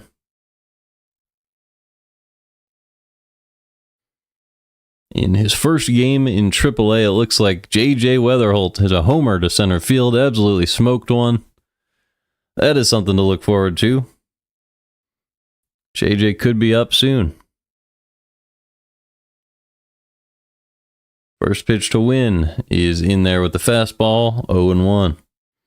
You wonder if he'll be a DH when he comes up or whether he'll plug in somewhere. I mean, you don't want to have to teach everybody to play the outfield, but wouldn't mind having him in maybe right field. Or you could move Donovan out there, play him at second base, wherever you can find a spot for him. Whatever works. Maybe you end up trading Arenado, who knows. The 1-1. Driven out to right field. That one's going to drop for a base hit for Mason Wynn. We'll see if he tries for 2. He will. And it's going to be an easy double for Wynn. Another bloop double to right field, and the Cardinals threaten to score off another one of these with a runner in scoring position and 2 outs. Same exact thing that happened on the Contreras at-bat earlier. It was a fastball up and in. Wynn took the inside-out swing, popped it over the head of the first baseman, and stretched it to a double. So that's going to bring up Wilson Contreras, who did that earlier in the game. Contreras and Wynn have both been incredible against Gore in their careers. We'll see if Contreras can deliver. Low and in with the changeup there, 1-0.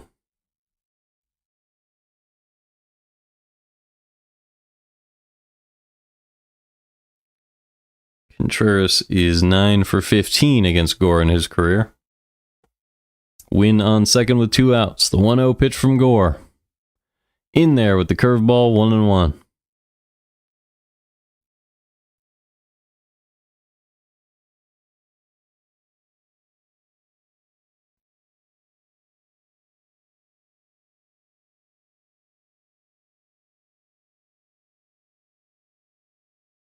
The 1-1 pitch, swing and a miss, 1-2.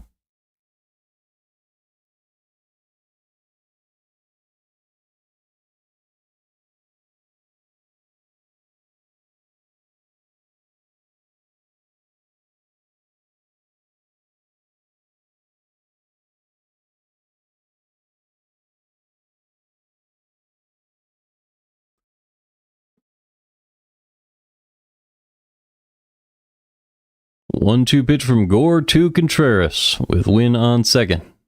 Swing and a miss on a fastball above the zone. The Cardinals strand yet another runner. Just can't get it going today. They trail 7-1 behind the Nationals, and I'll be right back.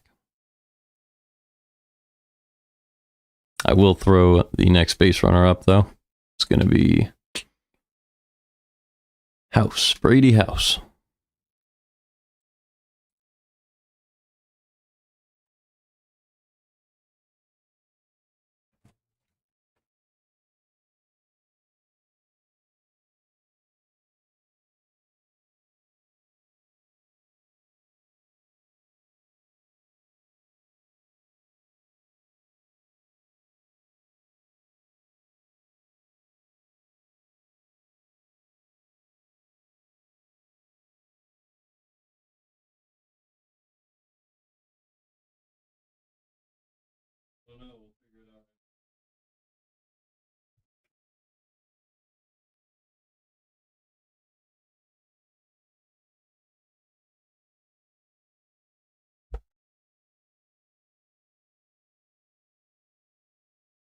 All right, I am back in the room. Here we go. So it is Pallante. It might not still be Pallante. Let's see who the Cardinals have available. This should be set to our roster here. Is this updated? Let's just make sure we are. Yeah, that was updated, but oh well. All right, here we go. So yesterday we had Helsley, Maton, Romero, and Matz. So you'll see probably Swanson, O'Brien, maybe John King, maybe Leahy, probably not Leahy.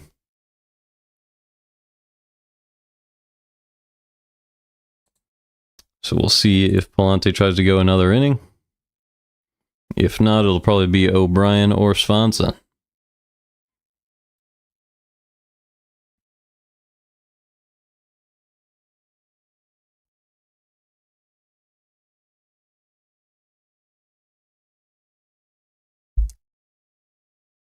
Pallante is at 85 pitches, so it'd be reasonable to maybe try to go one more.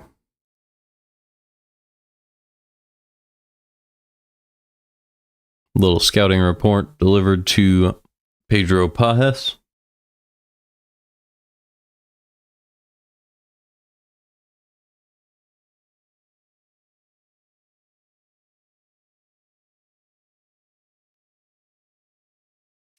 Pallante did stay in the game, throws the first pitch to House, gets a chase on a slider outside, it's 0-1.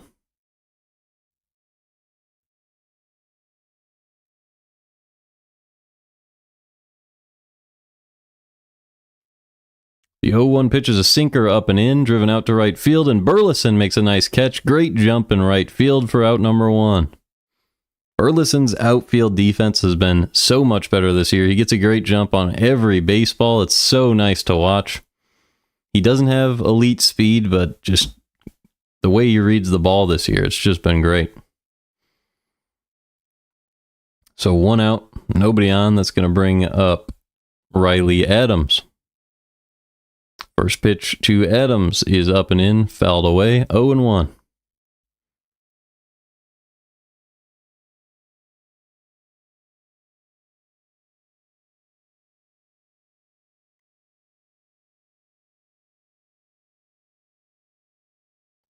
Curveball dropped in there for strike 2. It is 0-2 now on Adams. So Pallante threatening to have a good inning here.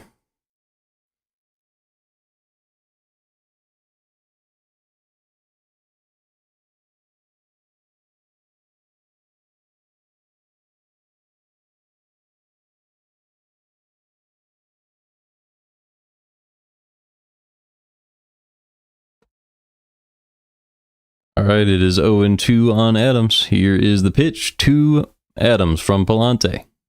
Right down the middle with the sinker, fouled back, still 0-2. Adams is 0-2 so far today, has a ground out and a fielder's choice. Getting the start in catcher. Sorry, at catcher. Jeez. Has just an 0.67 average on the year with 2 strikes. Here's the 0-2 pitch. Drops the curveball in the dirt, 1-2. Strikes out about 2/3 of the time in 2 strike counts. But it's been a good at-bat so far in this at-bat. Working the count. Trying to foul off some pitches, make Pallante work. This will definitely be his last inning of work. Trying to get through 6 innings with 7 earned. The 1-2 pitch to Adams. Sinker low and in, chopped over to short. Easy play for Wynn, and he makes the play for out number 2. So that's going to bring up Jacob Young. Young is 1-2 with a couple of RBIs in the game today. His speed came in handy early in the game.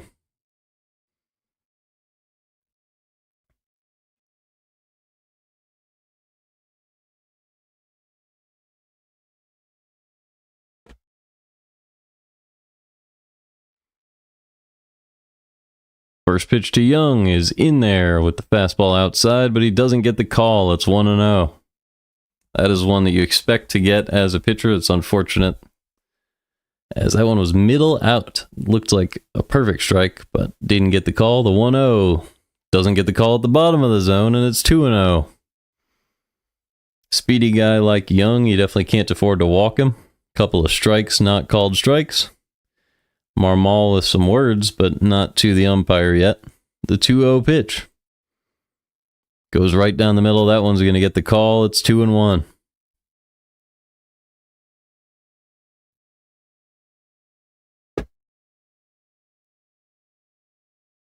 Two outs, bases empty. The 97th pitch of the day for Pallante. The 2-1 to Young. Fouled off his foot. So Young in a little bit of pain. He's going to shake it off, walk it off. 2-2.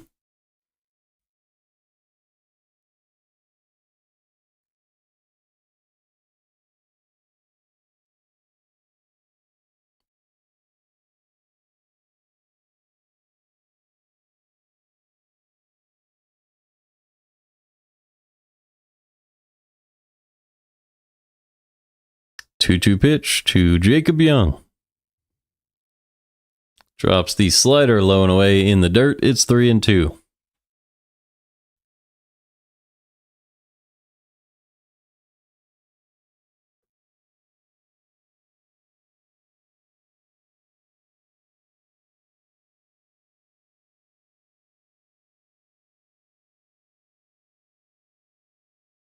Three-two pitch.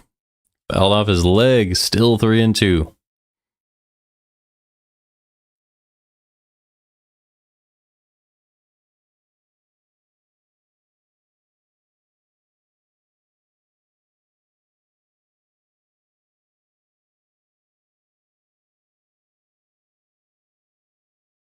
Three-two pitch from Pallante to Young. He's grounded up the middle. Easy play for Wynn. He'll make the play at short. And Pallante has a nice 1-2-3 inning in the 6th. Holds them at just 7 runs through 6 innings. And the Cardinals trail 7-1. So still, obviously not a super effective start for Pallante, but at least a good inning to end it. Cardinals might have a chance if they start to fight back now. Try to get 6 runs in 4 innings. It's not the hardest thing in the world. Just need to have a couple big ones. Burleson, Arenado, and Pozo are due up.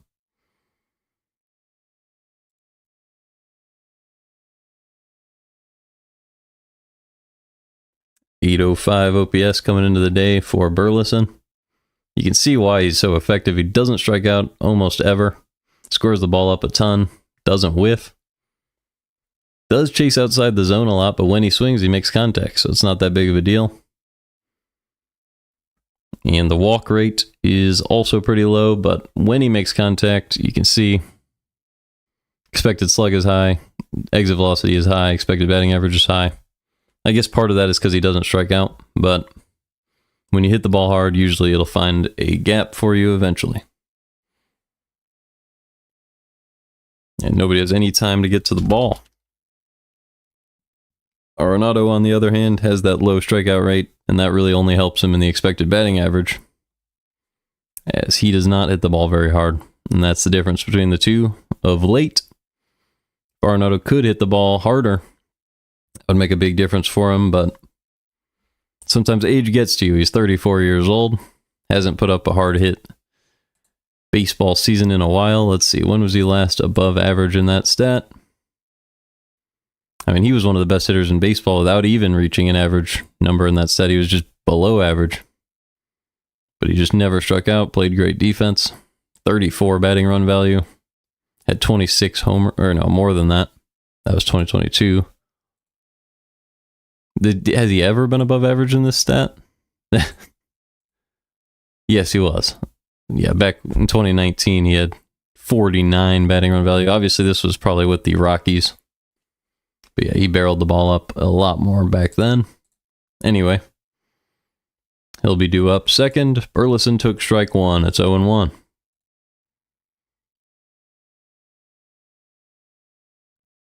Oh, 1 pitch from Gore to Burleson. He's low and away with the slider, 1-1.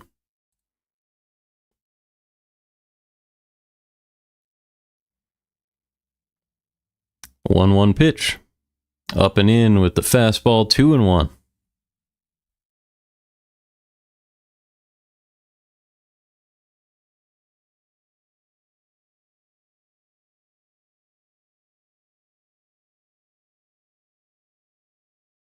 Two 2-1 pitch over the middle of the plate popped up. That was the slider. It's going to be playable for Abrams. He'll make the grab out in left field for out number 1. So Burleson drops to 1 for 3 on the day. That's going to bring up Nolan Arenado. Arenado is 0 for 2 so far in the game. I believe he's been pretty good against Gore in his career.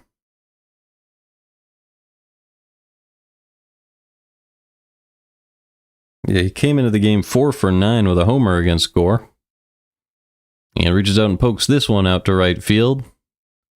But just foul. Nice catch made by a kid out there in right field for the souvenir. So Arenado currently 4 for 11 in his career against Gore.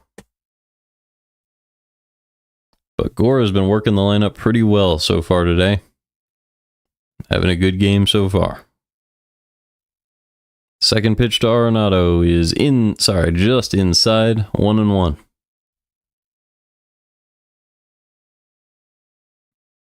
Thought the umpire was calling that a strike, but he was just turning to the side. The 1-1 pitch. In the zone with the fastball, but Arenado got under it. It's a pop-up on the infield, high in the air, and caught by Abrams. So 2 outs.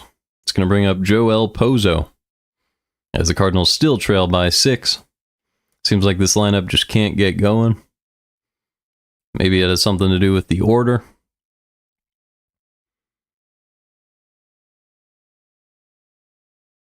But they've had base runners, just haven't been able to capitalize. Pozo takes ball 1 low. It's 1-0. Pozo did draw a walk earlier in the game. He is 0 for 1. The 1-0 pitch. In the dirt, 2-0.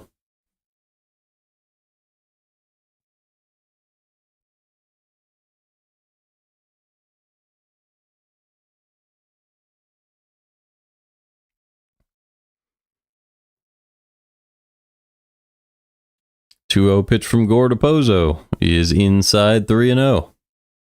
So Pozo's build might be messing with Gore. I don't know. Doesn't seem to be able to find the zone against Pozo. 3-0 pitch is inside, just gets the strike call, 3-1. Pozo the only Cardinal today to draw a walk.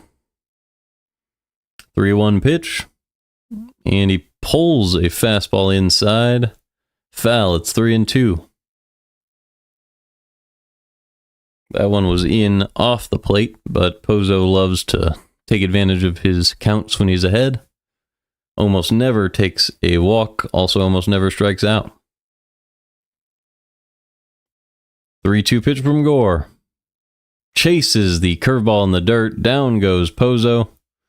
And that is out number 3. So we go to the 7th. It is still 7-1 Nationals. Pozo forgoes a couple of walks there. So it's going to be Abrams, Wood, and Rosario. Just to show you what I'm talking about, if you didn't see earlier, Pozo's walk rate, 1.2% coming into the game. Could have had a second walk of the day right there, but didn't go ahead and take it. He went and swung for the fences. Didn't quite work out. So we're back to the top of the Nats order. 13 batting run value, good expected batting average, and a low strikeout rate for Abrams. We've seen Wood. He absolutely crushes them all. 25, 98th percentile hitter here. Hits the ball really hard. 98th percentile in the hard hit rate. And then you have Ahmed Rosario, who came into the game average. Now he's above average because he homered. I mean, all of his contact numbers look pretty good. And the strikeout rate is low, so I guess it makes sense that Rosario's having a good year.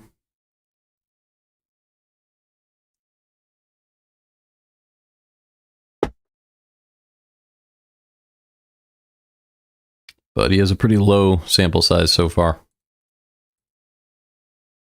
I remember he had a pretty good season not too long ago. Might have been 19. Maybe I missed it. Did he ever have a positive season at the plate? I remember him having a high batting average at one point. Maybe it was the stolen bases. Because I remember one of my friends won the fantasy league with him. That's why I was trying to... Must have been stolen bases. His base running value was really high at the time, so that might have been it.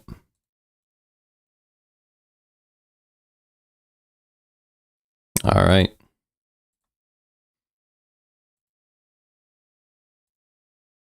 CJ Abrams is back at the plate. It's John King on the mound for the Cardinals. Misses outside with the sinker. It's 1-0. I don't know what's going on. There we go. The 1-0 pitch. Misses low and away with the slider. 2-0.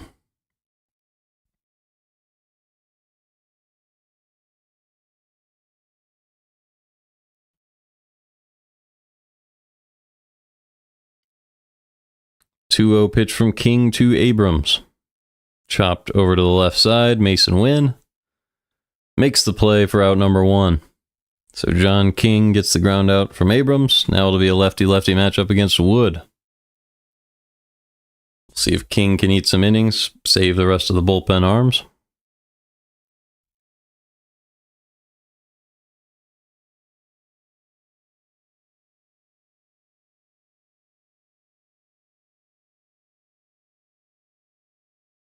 First pitch to Wood is a swing and a miss on a slider, 0-1.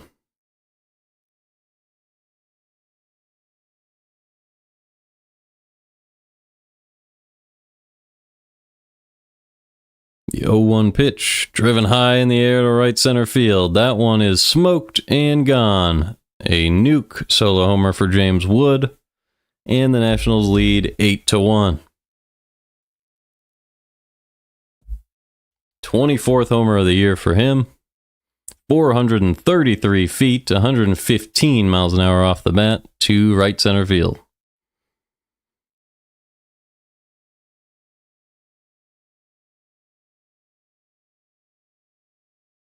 .93-mile-an-hour sinker. Middle in. Definitely not the pitch to throw to Wood. He was able to get the hands around on it, and there was no doubt about that one. So that's going to bring up Ahmed Rosario, who's already homered today. Takes strike 1 with the sinker. It's 0-1.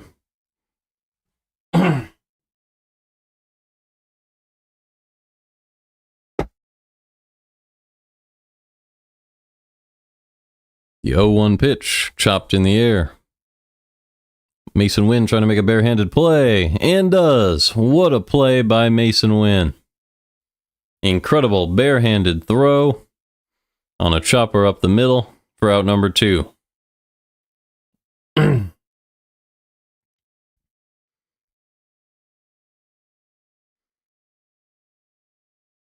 Nothing else you can do to get that out, and Wynn made the play. That's truly incredible. Like, you're down by 7, but this is the defense you're looking for right here. Might need some starting pitching. First pitch to Bell, swing and a miss with the sinker. It's 0-1. Josh Bell batting from the right-handed side. I wonder if he's better as a righty or a lefty at this point in his career. King is ready. The 0-1 pitch to Bell. In there with the sinker, 0-2.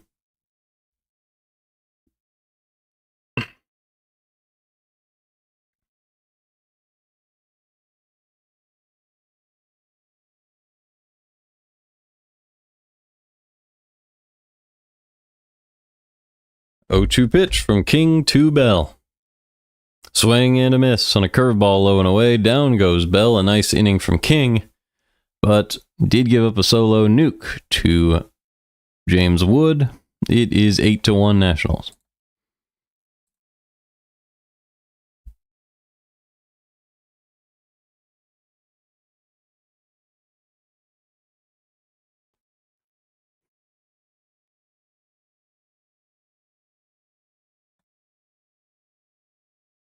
Looks like it'll be Nootbaar, Pahes, and Scott.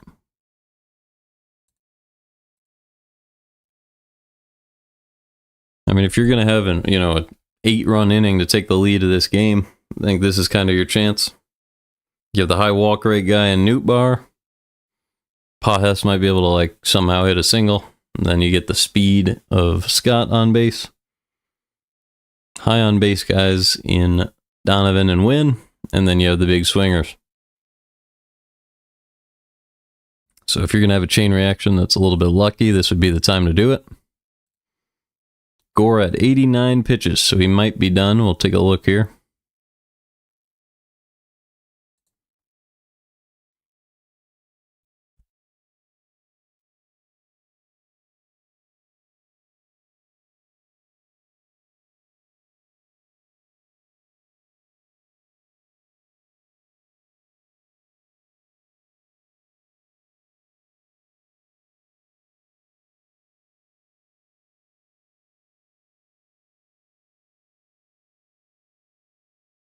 They're not even going to need Finnegan.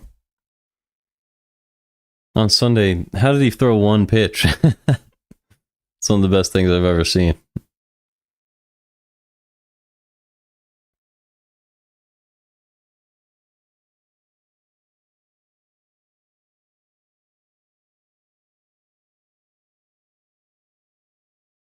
So we're not going to see Chafin. We're not going to see Mason Thompson here. It could be anybody else. Probably won't go to one of their best three. Maybe Rutledge. Maybe they just stick with their starter.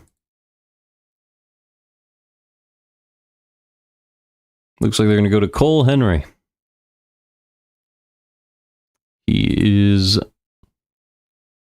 what? Here we go. One of their middle relievers. Right-hander. And I'll show you some numbers in a minute. He does have a 3.69 ERA on the year. Pretty good pitcher. First pitch from Henry to Nootbaar to start the 7th. He is popped up, foul. 0-1.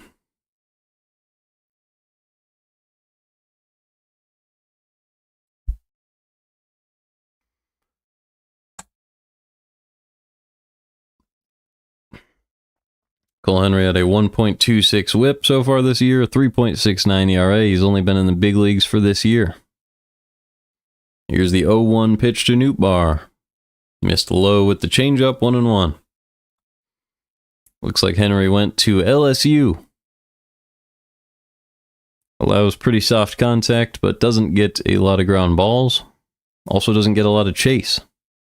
Walk rate a little bit high, so the Cardinals might be able to get some base runners as he misses outside with the curveball, 2-1. I mean, with a big lead, I wouldn't go to a guy who walks a lot of hitters. I think this might allow the Cardinals back into the game a little bit. The 2-1 pitch. Driven in the air to center, but that one's going to be playable. Leaping grab not made by Young. Jacob Young allows that ball to bounce over his head for a ground rule double. I thought he would be able to make that play, but it was a hard hit ball by Nootbaar, no doubt. He got the barrel around on it over the middle of the plate, but Young looked like he was going to track it down. And it just got over his glove at the wall. Ended up ricocheting off of it. And we have a man on second with nobody out. It's going to bring up Pedro Pahes. So maybe he could draw a walk here. First pitch. Swing and a miss on a fastball above the zone. It's 0-1. It's just not an approach you take when you're trailing in the game is chasing a pitch way above the zone. I don't know what Pahes is doing with that as he swings and pops one foul. It's 0-2.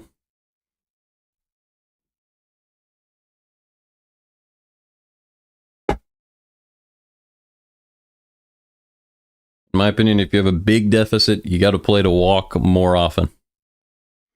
Especially in the 9th. Obviously, the 9th is the most reasonable. It's actually like guaranteed that you should walk if you're down multiple runs. Like play for walks, but in general, just more base runners gives you more impact on those later swings. Just playing for on base until you have a power hitter at the plate. And Pajes is not one of those. But anyway, he's down in the count 1-2. Here's the pitch to Pajes. Driven foul. Good swing there, 1-2. Pajes is taking some pretty good swings, so maybe he'll be able to work the count or make some good contact here.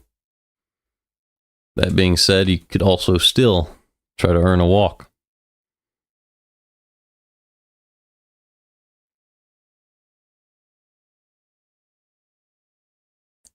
One-two pitch from Henry to Pajes. Swing and a miss on a curveball way low and away. Down goes Pajes for out number 1. Henry wearing number 99. That's a pretty cool number for a pitcher. But yeah, Victor Scott walking up to the plate. This is where you look for that walk. I mean, I know that's like a lame thing to say out loud, but he's not finding the zone consistently. Has a pretty high walk rate. You can work the count. First pitch is driven out to right field, but it's caught. A diving catch made by Alex Call for out number 2. So Victor Scott attacks the first pitch. Actually made really nice contact, so you can't complain about it. He must have been looking for the curveball, but incredible play by Alex Call. That one's going to be on SportsCenter tonight. 2 outs, Nootbaar on second for Brendan Donovan.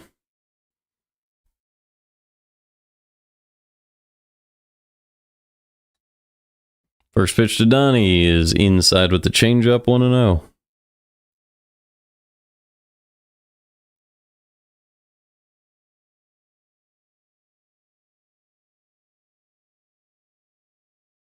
The 1-0 pitch from Henry to Donovan. He's right down the middle with the changeup, 1-1.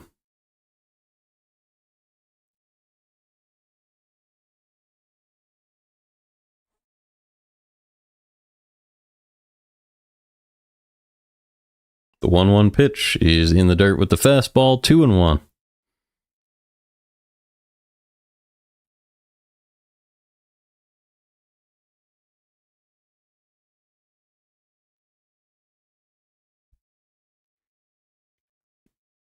Two outs, Nootbaar on second. Brendan Donovan at the plate. He's 0 for 3. Looking to get his OPS back over 800 as he takes a fastball low and in. It's 3-1. If you're looking to come back and win this one, you really got to get it to Contreras this inning. Try to get a big swing. 3-1 pitch from Henry to Donovan. He's in the dirt. That is ball 4. So Donovan draws a walk. It's going to bring up Mason Wynn.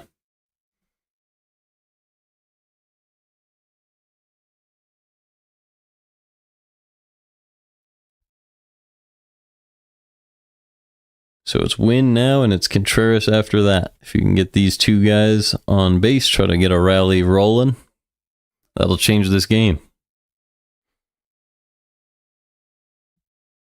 High walk rate Henry. The first pitch is in there with the curveball in the outside corner, 0-1. That's a perfect pitch. Nothing Wynn could have done about that one. Wynn already 2 for 3 in the game today, but he does have a strikeout. Has a single and a double. Wouldn't mind seeing the triple in this at-bat.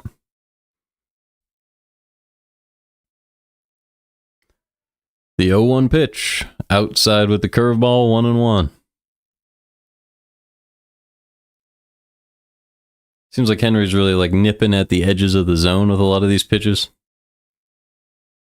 If you can catch the zone, that's always really effective, but if you can't, you're going to walk another hitter. And that's exactly what the Cardinals are looking for here.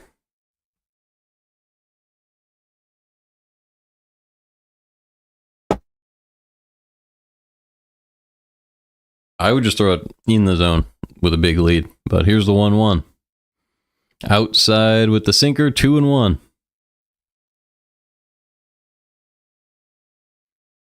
Trying to be too perfect with a big lead is usually a mistake, but you don't interrupt your opponent when he's making one. So 2 men on, 2 outs, the 2-1 pitch.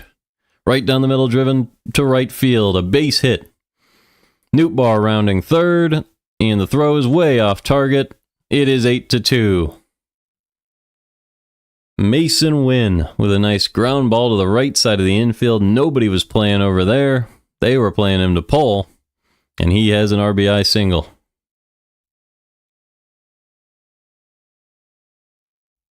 It looked like trying to be a slider, but it didn't break like he wanted it to. Wynn just waited on that one, put the barrel on it, and rolled it out to right field.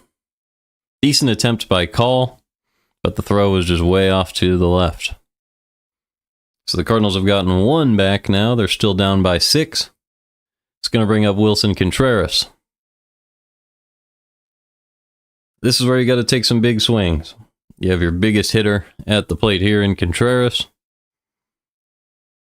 If he can go ahead and crush one over the wall, that would make a massive difference in the game. Obviously, Burleson might be more likely to homer, but Contreras is a guy who takes swings for the fences, so I think at this stage in the game, wouldn't mind seeing some big swings. And if you end up with a hit, you end up with a hit. You could get Burleson up next.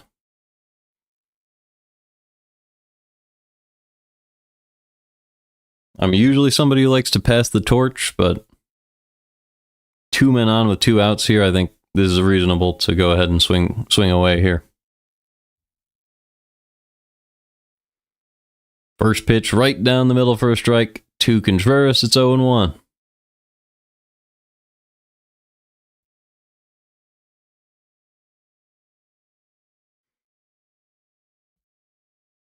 The 0-1 pitch from Henry. He is up and in with the fastball. 1-1 on Contreras. Contreras has 11 homers on the year. 51 runs batted in. Home run here would put the Cardinals right back in the game. 1-1 pitch. Outside curveball. No, he did not. 2-1.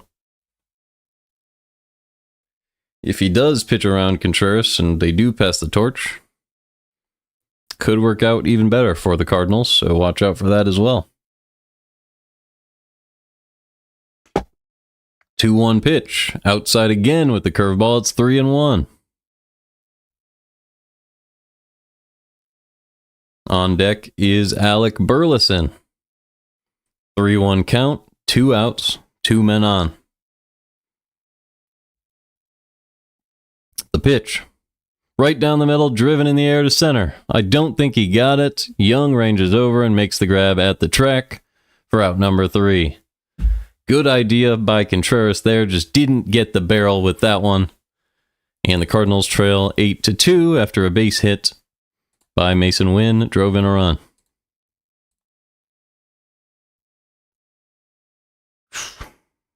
So the Cardinals threaten there, but once again, leave some base runners on. I like the idea from Contreras. You weren't going to draw a walk on that pitch. 3-1 right down the middle. Just didn't get the barrel to it. It happens. It's baseball. It's going to be low, call, and house.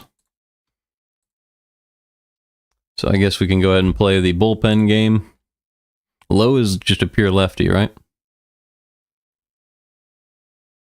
Yes, so if we look at their lineup, is Low even on here? Oh, there we go. So lefty, Call's a righty, House is a righty. So lefty, righty, righty. Maybe you just stick with King for 1 out, and then you can go to O'Brien or Swanson for the next 2. Or you could just ride with King. He looked pretty good in his 1 inning so far. We'll look at John King. I don't think John King has very good stats. Yeah, -10 pitching run value, 5.4 ERA, 1.68 whip. That's just too high. This ground ball rate is crazy high for a guy who's been so ineffective.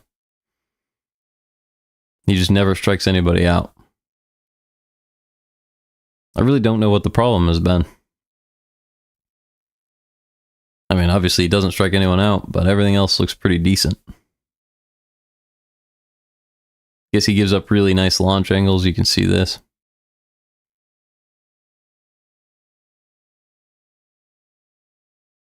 Interesting. Oh well. Here we go. Missed outside with the slider. It's 1-0 on Low. John King is still in the game.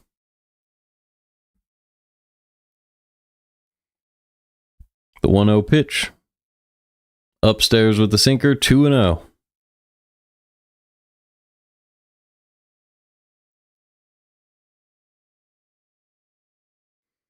see if John King can come back into the zone. The 2-0 pitch. In there with the sinker, 2-1. Cardinals are getting Matt Swanson ready in the bullpen, so they probably will pivot against the right-handed hitters. As the slider misses downstairs, 3-1.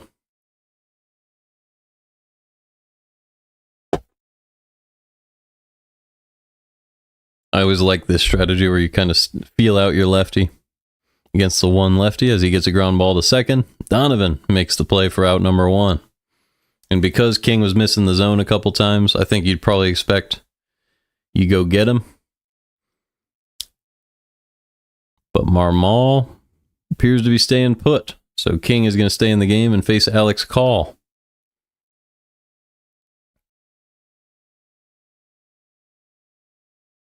I think that's interesting. I think I would have kind of read off of what King was doing, but maybe Marmol's just trying to save his pitchers.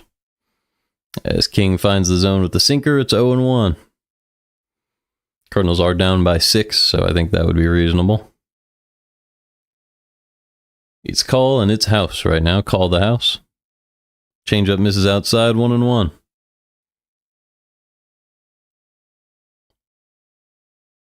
Call obviously had that big double back in the 4th. House also had a hit.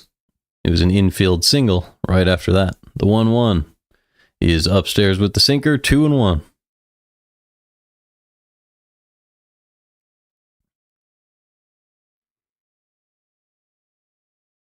Two-one pitch from King to Call. Low with the sinker, it's 3-1. So yeah, this is kind of why I was expecting them to go ahead and go to Swanson, as King's missing the zone, but if you can throw a strike in the 3-1 count like he did last time, maybe you can get out of it. 3-1 pitch. Another strike. Fouled off, 3-2.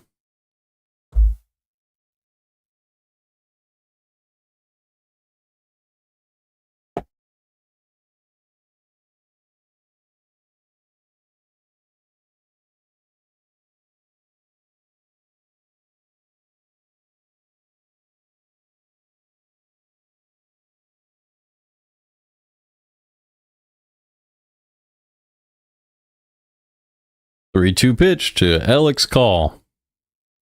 Grounded foul, still 3-2. John King at 21 pitches so far in this game. Trying to save the rest of the bullpen at least until the 9th.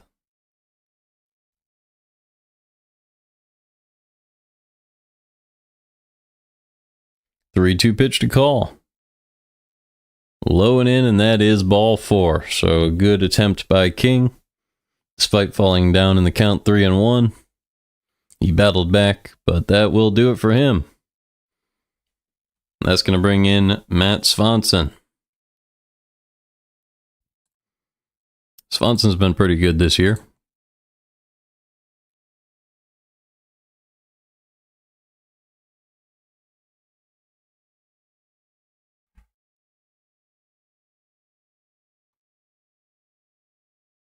Two pitching run value, 0.97 whip, but the ERA at 3.74. Contact a little bit hard, strikeout rate a little bit above average. Hard hit rate, not very high. So, interesting. Sometimes it's looks like it's just hit an above average velocity a lot of the time, but not super hard. Does get a lot of ground balls, but it's given up a few barrels as well.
All right, so let's see how Swanson does here.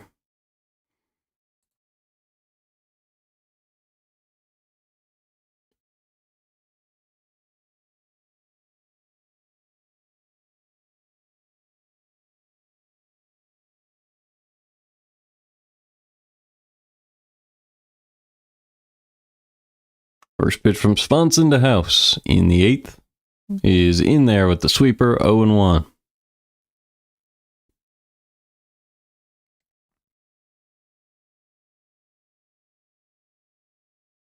I usually have a 9 p.m. Central cutoff time for these. The 0-1 pitch, swing and a miss on a sinker inside. It's 0-2. So I might leave after this half inning. In a close game, I would usually make it work, but here's the 0-2. I've been a little bit busy, and the Cardinals are way behind in this one. So Swanson missed with that 0-2 pitch. It's 1-2 on House. House had a single back in the 4th and a run scored. The 1-2 pitch. Ground ball to short. Mason Wynn goes to second for 1. Donovan with the turn, and it's a double play. That sped things up a little bit. Maybe I can do the bottom half.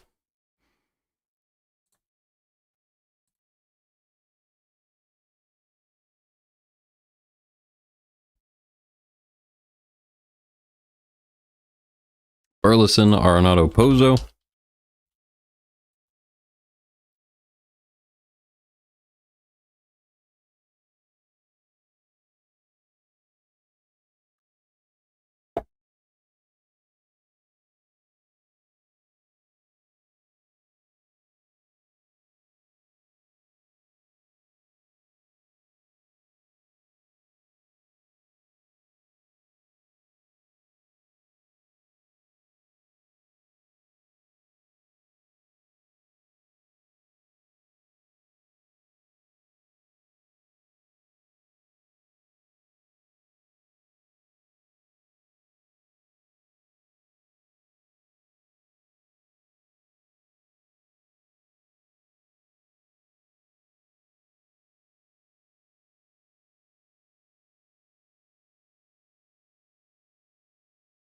Yep. Yeah, I'm going to go ahead and try to at least see what happens here. See if the Cardinals can get some base runners.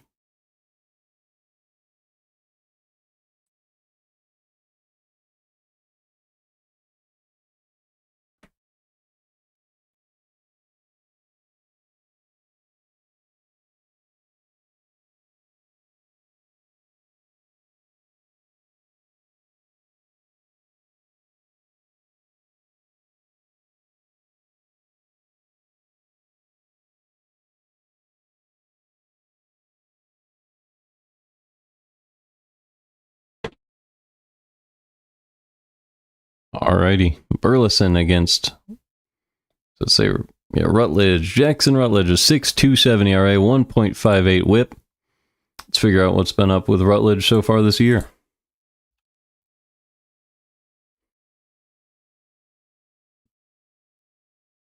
Walk rate's pretty high. Strikeout rate very low. Allows a lot of barrels, a lot of hard hit balls.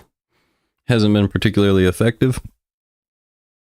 Not a lot of innings at the big league level. Did have a low walk rate in his first 20 innings, so I wouldn't expect the walk rate to stick. I think just got to get some good swings off on him. As the first pitch is in there for a strike on Burleson, it's 0-1. Second pitch is in the dirt, 1-1. The 1-1 pitch, up and away with the cutter, 2-1. It is a 6-run lead for the Nationals, but you don't want to start playing around if you are the Nationals. We'll see if Rutledge can find the zone. The 2-1 pitch to Burleson. Fouled off on a sinker above the zone, 2-2. A lot of the time hitters seem to be just swinging hard late in the game. That's not a good way to win. It is when you're the tying run, though. The 2-2 is low and in with the splitter, 3-2. I feel like hitters realize the game they're playing once they hit a 3-ball count.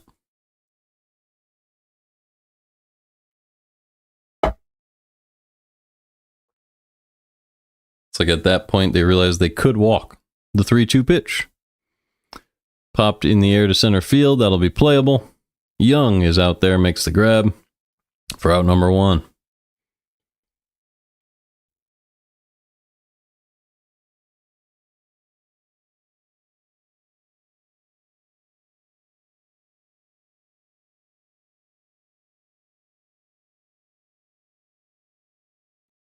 Arenado is 0 for 3 in the game today.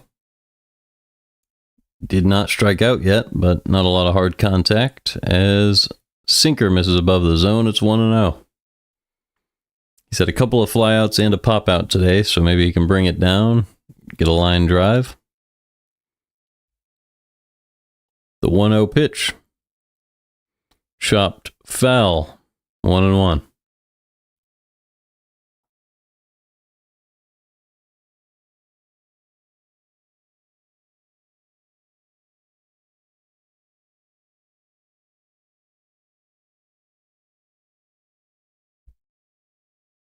The 1-1 pitch. In there with the sinker, 1-2.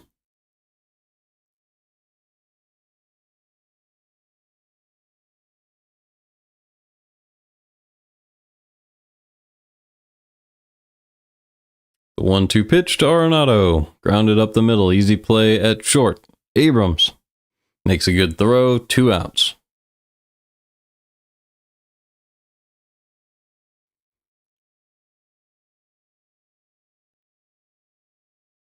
So that's going to bring up Joel Pozo. Pozo is 0 for 2 with a walk so far in this one. Had a chance to walk again his last time up, but decided to chase. Was not a good choice. Here is the pitch. Swing and a miss on a slider way outside. It's 0-1.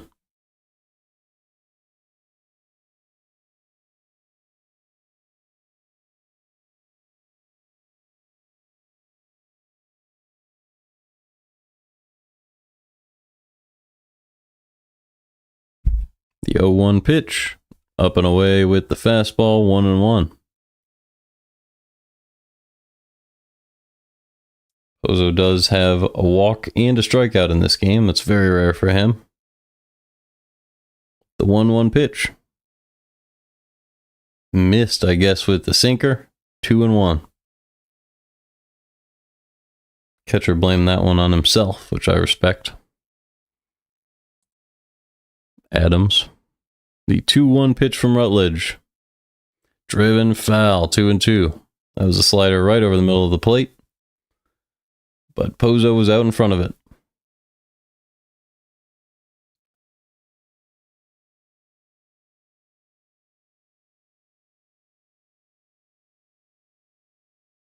Two-two pitch from Rutledge to Pozo.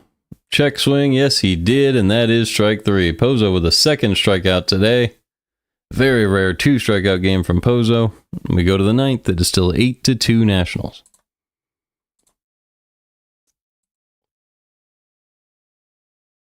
I think I'll stick around for the end of this one.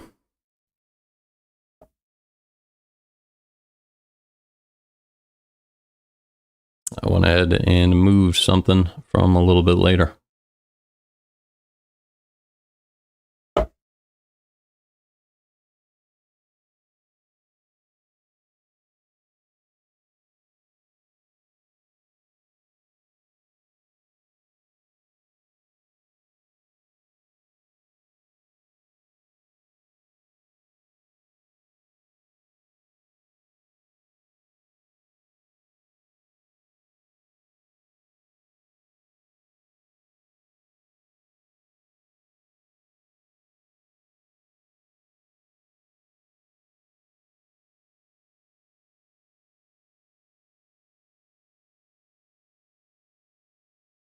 So Swanson, he got through 2/3 of an inning, 4 pitches. Obviously got that ground ball double play. He'll probably be back out there.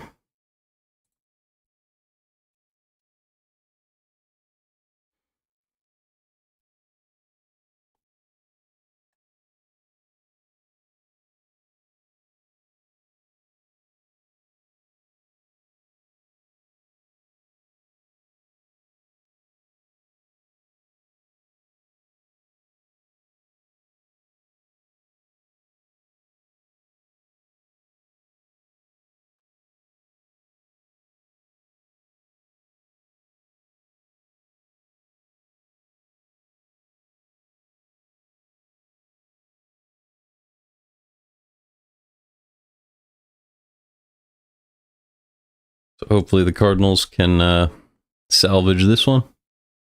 Get another inning out of Swanson, get the bullpen ready for tomorrow, and try to win the series tomorrow. 2 out of 3 is not a problem against the Nationals. That's still a good win percentage against any team. 2 out of 3. The 0-1 pitch is fouled off. 0-2 on Riley Adams.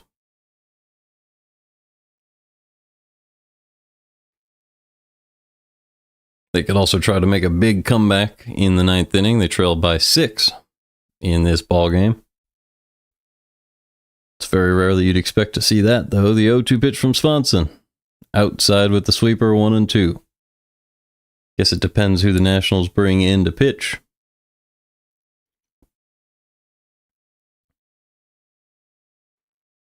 The 1-2 pitch from Swanson to Adams. In there. Somehow didn't get the call. That one was just right in the zone. I don't know. It was low and away. Well into the strike zone there. I don't know where the umpire missed that one. But that is unfortunate. Here's the 2-2 pitch from Swanson. That one's going to be in there. Ground ball to short. Mason Wynn. Out number 1. So an easy play by Wynn. Good job. Here comes Jacob Young.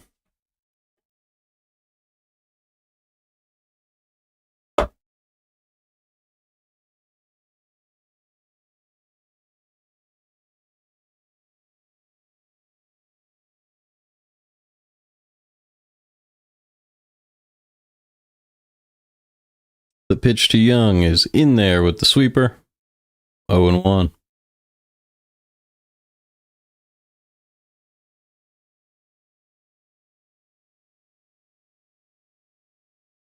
Pitch. Right down the middle, fouled off. 0-2 now on Young.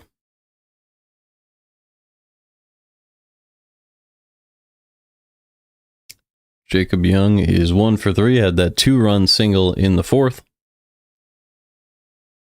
Has yet to hit a home run in this season. The 0-2 pitch. Fouled back, still 0-2.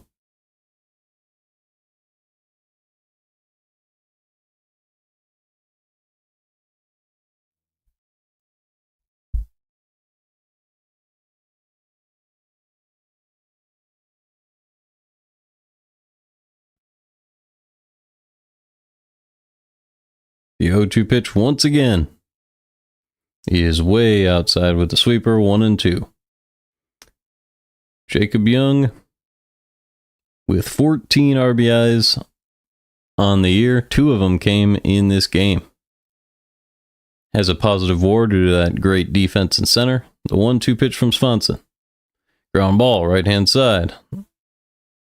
Nice job by Contreras for out number 2. That's going to bring up C.J. Abrams for the final out for the Nationals.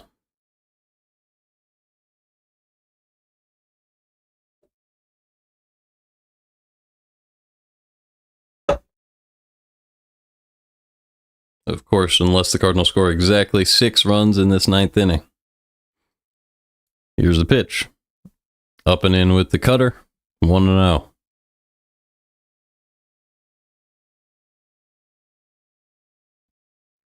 Fifteenth pitch of the day for Swanson, the 1-0 pitch to Abrams. Swing and a miss on a sweeper up and in. It is 1-1.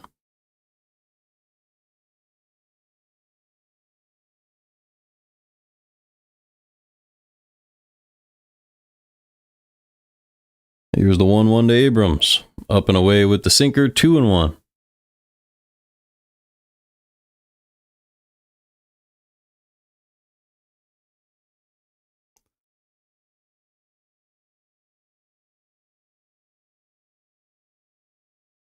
Abrams pops the 2-1 pitch foul. It's 2-2.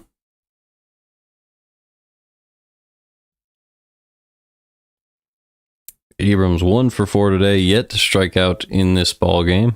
So we'll see if Swanson could be the first. 2-2 pitch to C.J. Abrams from Swanson. Goes down and gets that one. It was a slider low and in. Burleson reaches up and makes the grab at the wall. Good play by Burleson for out number 3. And we'll go to the bottom of the 9th. Still 8-2 Nationals.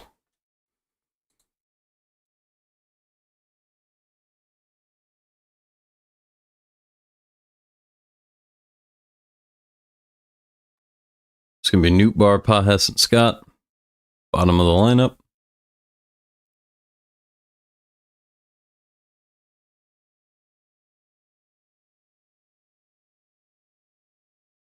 I mean, I said it last time these guys came up. I mean, if you get them all on base, it becomes a threat pretty quickly. But the Pahes aspect of that hasn't worked out very well. He's 0 for 3 with a couple of strikeouts.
Alrighty. Bottom of the 9th. Let's see what the Cardinals can do against Luis Garcia, the former Cardinal. It's a cool decision by the Nationals here. Glad I stayed for this.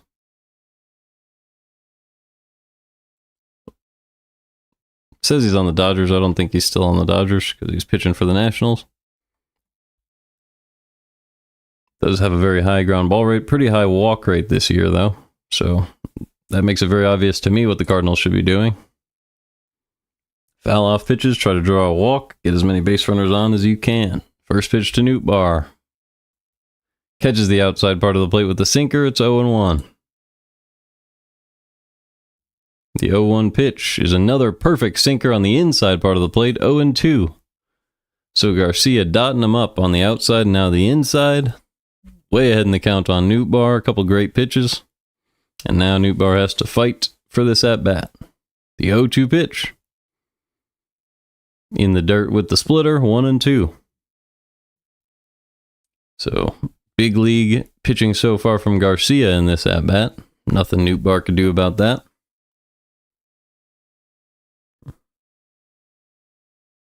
Here's the 1-2. Misses low with the splitter, 2-2. Good approach from Nootbaar. That's what you want to see right here. See some pitches, make sure he's putting them in the zone. And then protect the zone, try to draw a walk. That's how you come back in the 9th. The 2-2 pitch. In there with a perfect sinker. Down goes Nootbaar. You can't do anything about that. Great pitch from Garcia for out number 1. Obviously, Nootbaar could have probably fought that one off, but just excellent placement. Great pitch. So 1 out, nobody on. Here comes Pedro Pahes. Nootbaar and Wynn were a combined 5 for 8 today. That wasn't terrible. Pahes up the middle, ground ball. Abrams, out number 2. So 1 more out in this ball game. It's going to be Victor Scott at the plate. MacKenzie Gore finally had a good start against the Cardinals through 89 pitches, through 6 innings. Just 1 earned run, 1 walk, 5 hits. That's just a 1 whip with 7 strikeouts. So a great game from him. And you could tell. Stranded a lot of base runners. First pitch to Scott is low and in with the sweeper, 1-0. I don't think any team's ever come back from 6 runs, all with 2 outs and nobody on. So that's the situation right now. The 1-0 pitch to Victor Scott. Missed inside, but got the call with the sinker, 1-1.